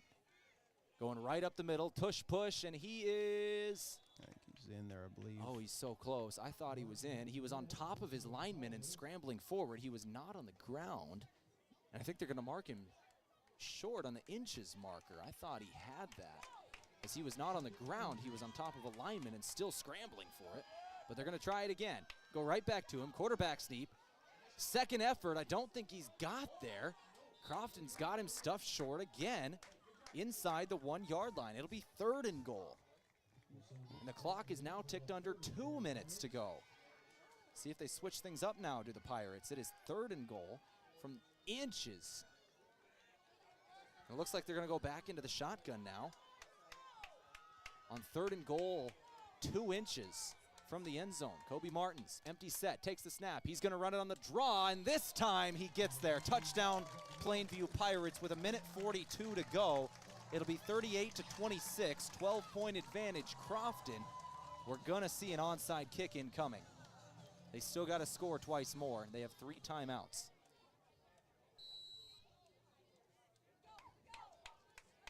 Kobe Martins with a rushing touchdown. 2-point conversion attempt incoming, down 12. Looking to his left, throw in left, quarterback nearly picked. Panning had a hand on it, and the score will stay 12-point advantage for Crofton. 38-26 your score, 1:42 on the clock. We're going to take a 30-second break. We'll come back after this and see that onside kick. 30 seconds on KYN TV. Right now, Moody Motors in Nibera has a great selection of 22 to 23 model Escape, Edge, and Explorers. A lot of times, people like to drive a couple different models to compare to see what fits their needs the best. The lower prices, and with interest rates that have dropped, makes now the best time to upgrade. Get your best deal at Moody Motors in Nibera, saving people money for 70 years. You're in the mood for Moody.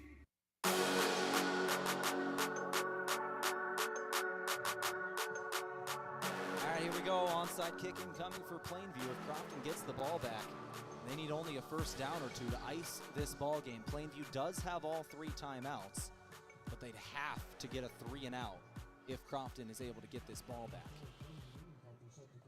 Or a turnover. What's going to happen here, though, is they're trying the onside. Crofton is going to have 7 men up at 10 yards away. And Panning even moves up to the 20.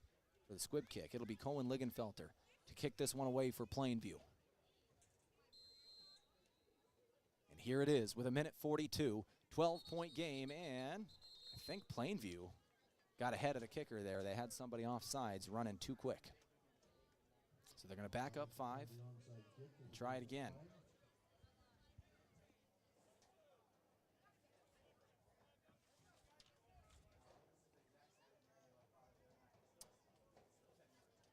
Now here's a question. Does the kick now have to go 15 yards, or does it still have to go 10? I think it just has to go 10 still. I would think it's still 10, yeah. Having a quick discussion with the Crofton coach who's sitting right next to me this whole game. 1:42 on the clock, 38-26 your score. Once again, 12-point advantage Crofton.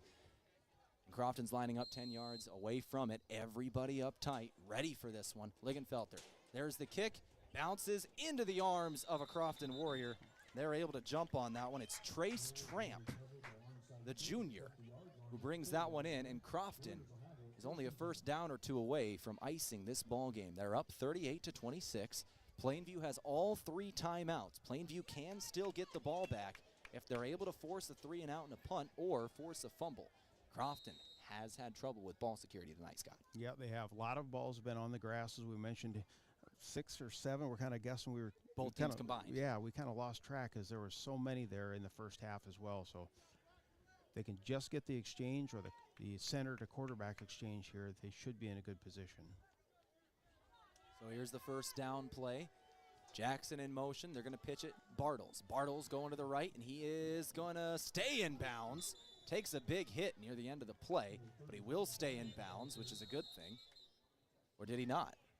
I believe it's a timeout called, yes. Timeout called, yep. Timeout called by Plainview. It is their first of 3. We're just going to keep this one right here, as it's going to be some quick ones here late, just calling the timeout to stop the clock. 1 minute and 32 seconds, and that was a great run from Porter Bartles, because it is now second and a long 3 here, in between 3 and 4 yards is all Crofton needs. At this point, if they get a first down on this next play, Plainview would have to stop the clock with the timeout. They'd only have 1 left with under a minute 30 to go. That would about seal the game, Scott. That would about seal it, and just about sealing the game with 4 minutes left in the fourth quarter. West Point Beamer, unranked, playing number 1 Bishop Neumann in Class C2. Bishop Neumann up 28-27, a close one down there, and that's a home game for Bishop Neumann. A couple other games here in Class C2. Number 6 Boone Central gets their first victory, 49-21 over Battle Creek. Second down, Crofton. 2 timeouts left for Plainview.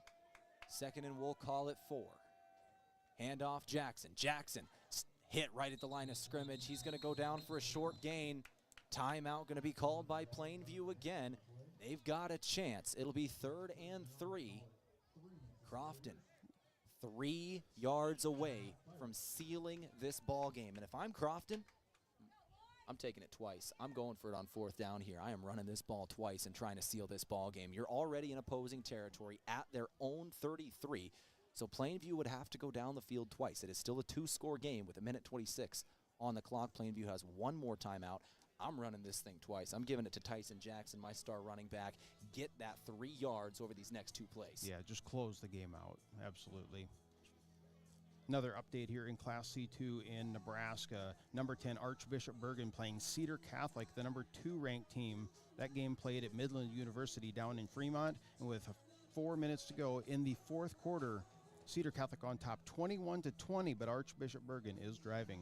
1-point lead for the Trojans. That'll be one we'll keep an eye on in our post-game show coming up whenever that happens. Could be soon, or Plainview might still have a chance. It all comes down to this play, these next 2 right here. Crofton, 3rd and 3. Jackson is the tailback. Everyone in tight. Plainview, nearly jumped there. Hard count would have ended the game.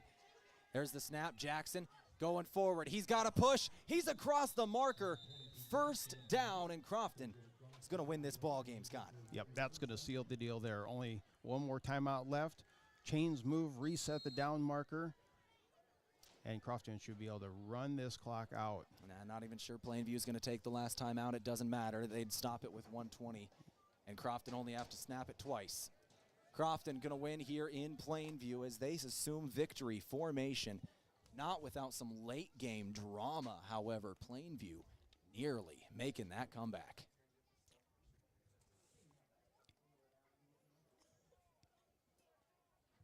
Here's the first of 2 knees for the young quarterback in Preston Foxhoven. He's got to kneel it down one more time. Once again, late game drama in this one. Plainview knocking on the door of a comeback, but Crofton shuts the door, and they are a single knee away from finishing up this ball game in Plainview. They'll get under center with 33 seconds left. There's the snap. Foxhoven kneels it down, and Crofton will take the win in Plainview. Crofton will move to 2-1 on the season, undefeated in D1 play. Plainview will now drop to 2-1, their first loss of the season. A top 10 matchup closes here in Nebraska.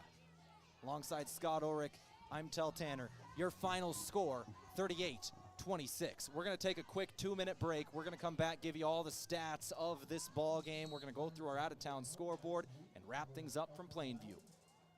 You're listening to KYN TV. Credit union people are my people. Dreaming big, keeping life simple. Saving smart, living free. At Explorers Credit Union, you're just like me. We chart new trails, we stand tall. Together we rise, together we call. Credit union people are my people, it's true. And I found my crew at Explorers CU. Federally insured by NCUA. Visit ExplorerCU.com to journey today. Mount Marty is committed to excellence in nursing. We really go the extra mile to care for our students as a whole person. My name is Crystal Diedrichsen. I am an associate professor of nursing at Mount Marty. As a Catholic Benedictine university, we can incorporate God and prayer in our regular classwork and interactions with students. And in addition to that, we care about the students in other aspects of their lives. Start your journey at mountmarty.edu. From sunup to well after sundown, the life of a farmer is a matter of choices, and you have the choice to make the right decisions for your operation to succeed. The power is in your hands. At Security Bank, our lenders recognize the need to better understand your numbers and come up with a plan to keep your operation moving forward. You make the decisions. We make the tools to make those decisions easier. Security Bank, the right choice for the future of your operation. Equal housing lender, member FDIC. When it comes to Friday night football, teamwork makes the difference. And when it comes to your fields, trust Christensen Well and Irrigation, your local Ranky dealer. From wells and pumps to irrigation systems, Christensen Well has the experience and service you can count on to keep your operation running strong. This season, keep your crops in winning shape with the field leader in irrigation. Christensen Well and Irrigation in Hardington, a proud supporter of our area student athletes.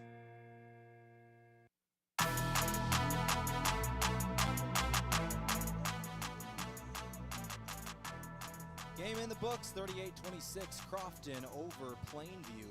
Down in Plainview, Crofton wins both the last two matchups last year in Crofton, this time on the road. As we start now our post-game show, we're going to run through the stats in just a moment, but let's talk about this game here for a second and what we saw. It was Crofton who started things out with an opening drive touchdown. They go up 8-0 over Plainview.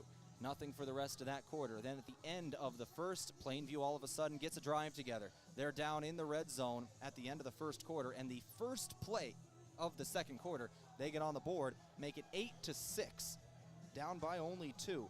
Crofton after that really pours on the scoring. They get 16 straight in the second quarter to make it, I think it was 24-6 at halftime. Crofton puts up another score in the third right away to make it 30-6. Crofton ends up having, what did that be? Would have been 12 straight unanswered, or 22 unanswered points in the second and third quarter combined.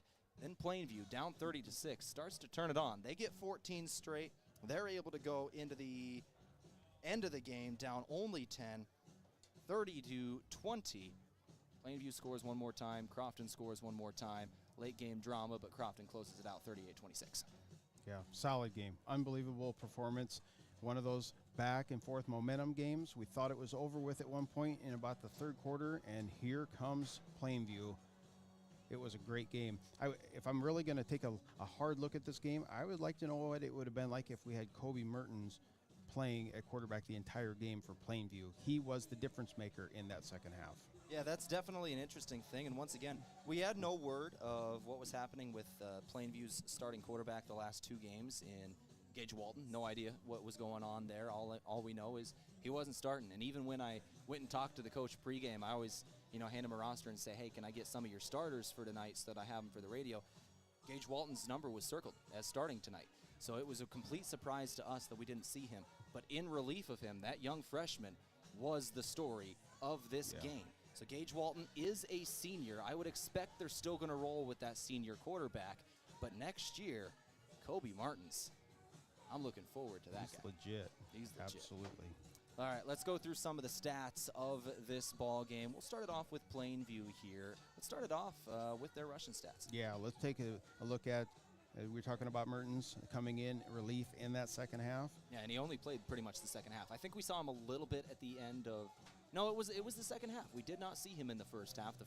The second half he played at quarterback the whole way through. Correct, and it's one of those, played very efficiently, rushing the ball, 13 carries, 63 yards, 2 touchdowns on the ground for the freshman. He led the way in rushing stats, getting a lot of carries though. Colin Montgomery in that first half, 9 carries, finished minus 12 yards, and some of those was in scramble plays, passing-wise, and they get just docked on the rushing attack. Also carrying it was Colt Kramaric. He had 2 carries for 4 yards. Braden Kmet, 1 carry, 4 yards. Kmet was just fantastic, just couldn't quite get an opening there, but he was solid rushing the football and had shifty moves for sure. Colt Hoffman is going to end up with 4 carries, 23 yards, 1 touchdown as well. Now passing, in that first half, Montgomery was 4 for 8, 1 interception for 29 yards, and in relief, Mertens comes in, he goes 10 for 19, 118 yards, and 1 touchdown. That touchdown pass complete, and that went to Wyatt Schroth, who finished with 47 yards on 7 catches, that 1 touchdown. They only had 3 penalties and a couple of fumbles, as we talked about that as the game went along. Those are the stats for Plainview. Now, taking a look at Crofton. Yeah, let's take a look at the Crofton stats here today on, once again, our post-game show. As we're rolling through the end of this one. Thank a few of our sponsors before we do this, like Security Bank. Score big with all the products and services offered at Security Bank. It's my kind of bank. Let's go through Crofton's stats here today. Lots of passing, as we mentioned there, for Mertens, for Plainview. Complete opposite for Crofton. In the first half, passing-wise, Foxhoven, 8 for 9, 97 yards. That 1 incompletion was basically ended the first half. It was. Crofton never threw the football again. Wow. After that, it was rushing the entire way. Leading the way, the same person, week in, week out, Tyson Jackson. He's got to be taking a beating, getting a lot of hits because he's rushing the ball so much. He finishes unofficially 28 carries, 189 yards, 4 touchdowns. I got him down for 1 fumble. That's just uncharacteristic of him. That's the only reason why it's even mentioned. Preston Foxhoven's going to finish total. I got him 11 carries, and he got back to 0. He was positive and negative, and another one of those quarterbacks that gets the sack play, if you will. It comes off his rushing tally, but he did have 11 carries. Jace Panning, only 1 carry in the second half. He had 5 for 14 yards in at first, and then he ends up with 6 carries total, 26 yards. Porter Bartles, 2 carries, 6 yards, and Grant Jordan, 3 carries, 22 yards total, and that 22-yarder was a touchdown. No real passing stats to report. He just didn't throw the ball. It was a rushing. Half, right? It was a rushing attack, but the storyline of the game, this will cost them down the road. I don't know what game, or it might be in the playoffs. Yep. 11 penalties. Unofficially got them in there for about 70 yards of penalties. Wow. And most of those were just 5-yard penalties, too. They were. What was the final total of pre-snap offensive penalties? Was it 7? I believe it was 7. And then there was another 5-yard as a kickoff, and then 3. Yeah, it would have been 7. There was 1 on a kickoff as well, and then 3 during play as well. 7 pre-snap offensive penalties, 11 penalties total. That's got to get cleaned up. That's just when the defense is standing there not doing anything, and you're just marching the other direction. Cannot do that when you get, especially down the road. You got to clean that up as they go forward. That will certainly be the main focus on the stat sheet for the Crofton coaching staff to get cleaned up for next week, because next week, man, is there a matchup going to be happening in Crofton. Crofton-Bloomfield. That is going to be a good one. I want to get a check of our out-of-town scoreboard here. We'll give you a score of that Bloomfield game here in just a second as I am pulling it up. Those two are going to battle next week. That game was in Bloomfield, as we called that one on air last year. A fantastic game. And at least Crofton's going to get it home this year. I believe Bloomfield was up big. I think they were blanking their opponent. 38-0, if I remember right. We do have a final score. Bloomfield over Wakefield, 64-0. Bloomfield right now looking really good. I'll tell you what, in the coaches poll that was updated this last week, this week's coaches poll, Bloomfield was ranked 3, Crofton 4. That is going to be a top 5 matchup in Crofton, Nebraska next week. That is going to be one heck of a game. It's too many good games. Can't go to them all. We got 3 good games coming up next week, and we are going to be covering 2 of them here. We will not be in Crofton, as we've covered Crofton the last 2 weeks. We're going to go to Hardington next week for double homecoming, because that's just awesome. We got 2 homecomings in one day. Hardington Newcastle at 3 o'clock, 7 o'clock, Hardington Cedar Catholic, and that is going to be great. We're going to park ourselves down in that little booth in Hardington, and we're going to stay there for about 8 hours straight. Awesome. It's going to be awesome. we're going to have so much football coming right at you from Hartington, and I'm so excited for it. You'll be on the call with me for that first one, Hartington-Newcastle. Second game, got to step off and run PA for Cedar Catholic, but that's going to be a fun day. It's going to be a fun one, and Cedar Catholic was mentioned them. They're number 2 ranked in the poll, playing number 10 Archbishop Bergen. Game down in Fremont. 2 minutes left in that game. Trojans still up 21-20, but Bergen has the football. Oof. See how that game closes out. Yeah, no kidding. Another game that's gone final in Class C2 in Nebraska. Number 1 ranked Bishop Neumann squeaks away with a victory, 28-27 over unranked West Point Beamer. Another one, it's final. Number 4 ranked Norfolk Catholic. They do come out with a victory, 42-26 over North Bend Central.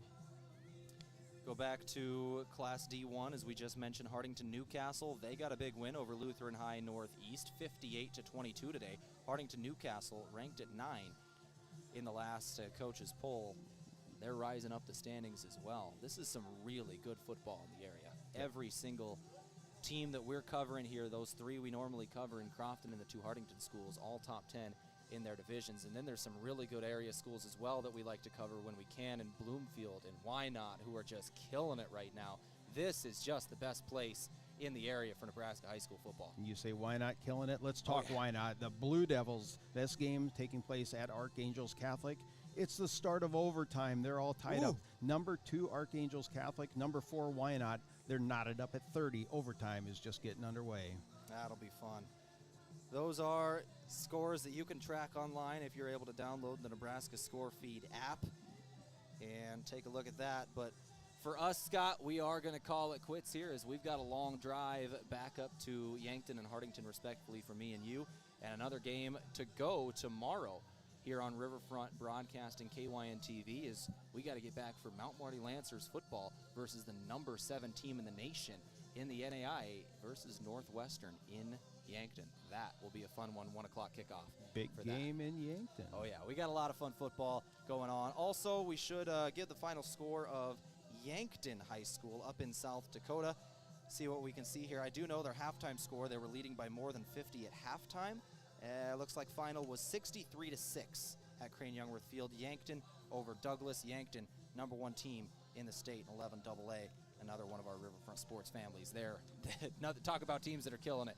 Yankton is looking really, really good this season. Awesome. A lot of teams in the area looking great. All right, man. Pull out your stats one last time. We got one more thing to talk about. We got to give away our player of the game, provided by Avera, Moving Health Forward. Now, when I was thinking about this one, I really wanted to go someone on the defense.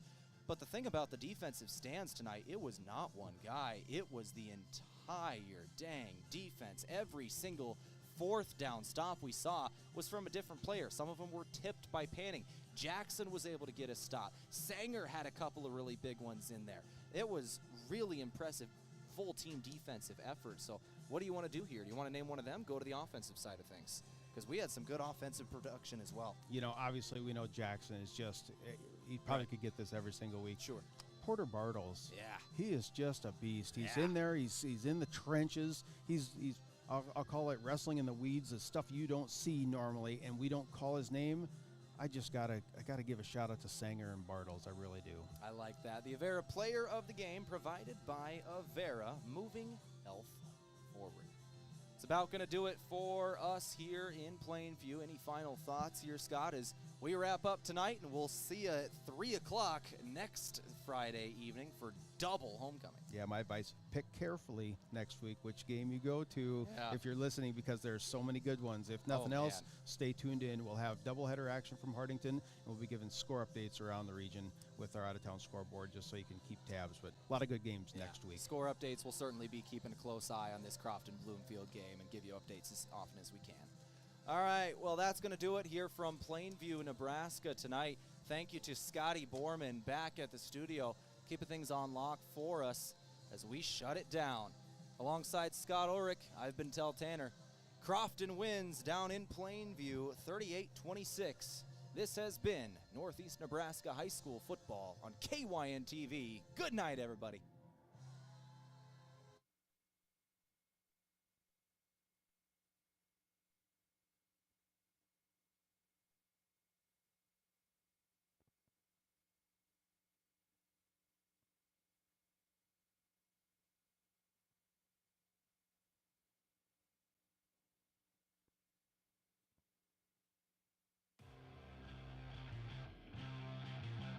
This has been a presentation of Northeast Nebraska High School Athletics on KYN TV, courtesy of Riverfront Sports.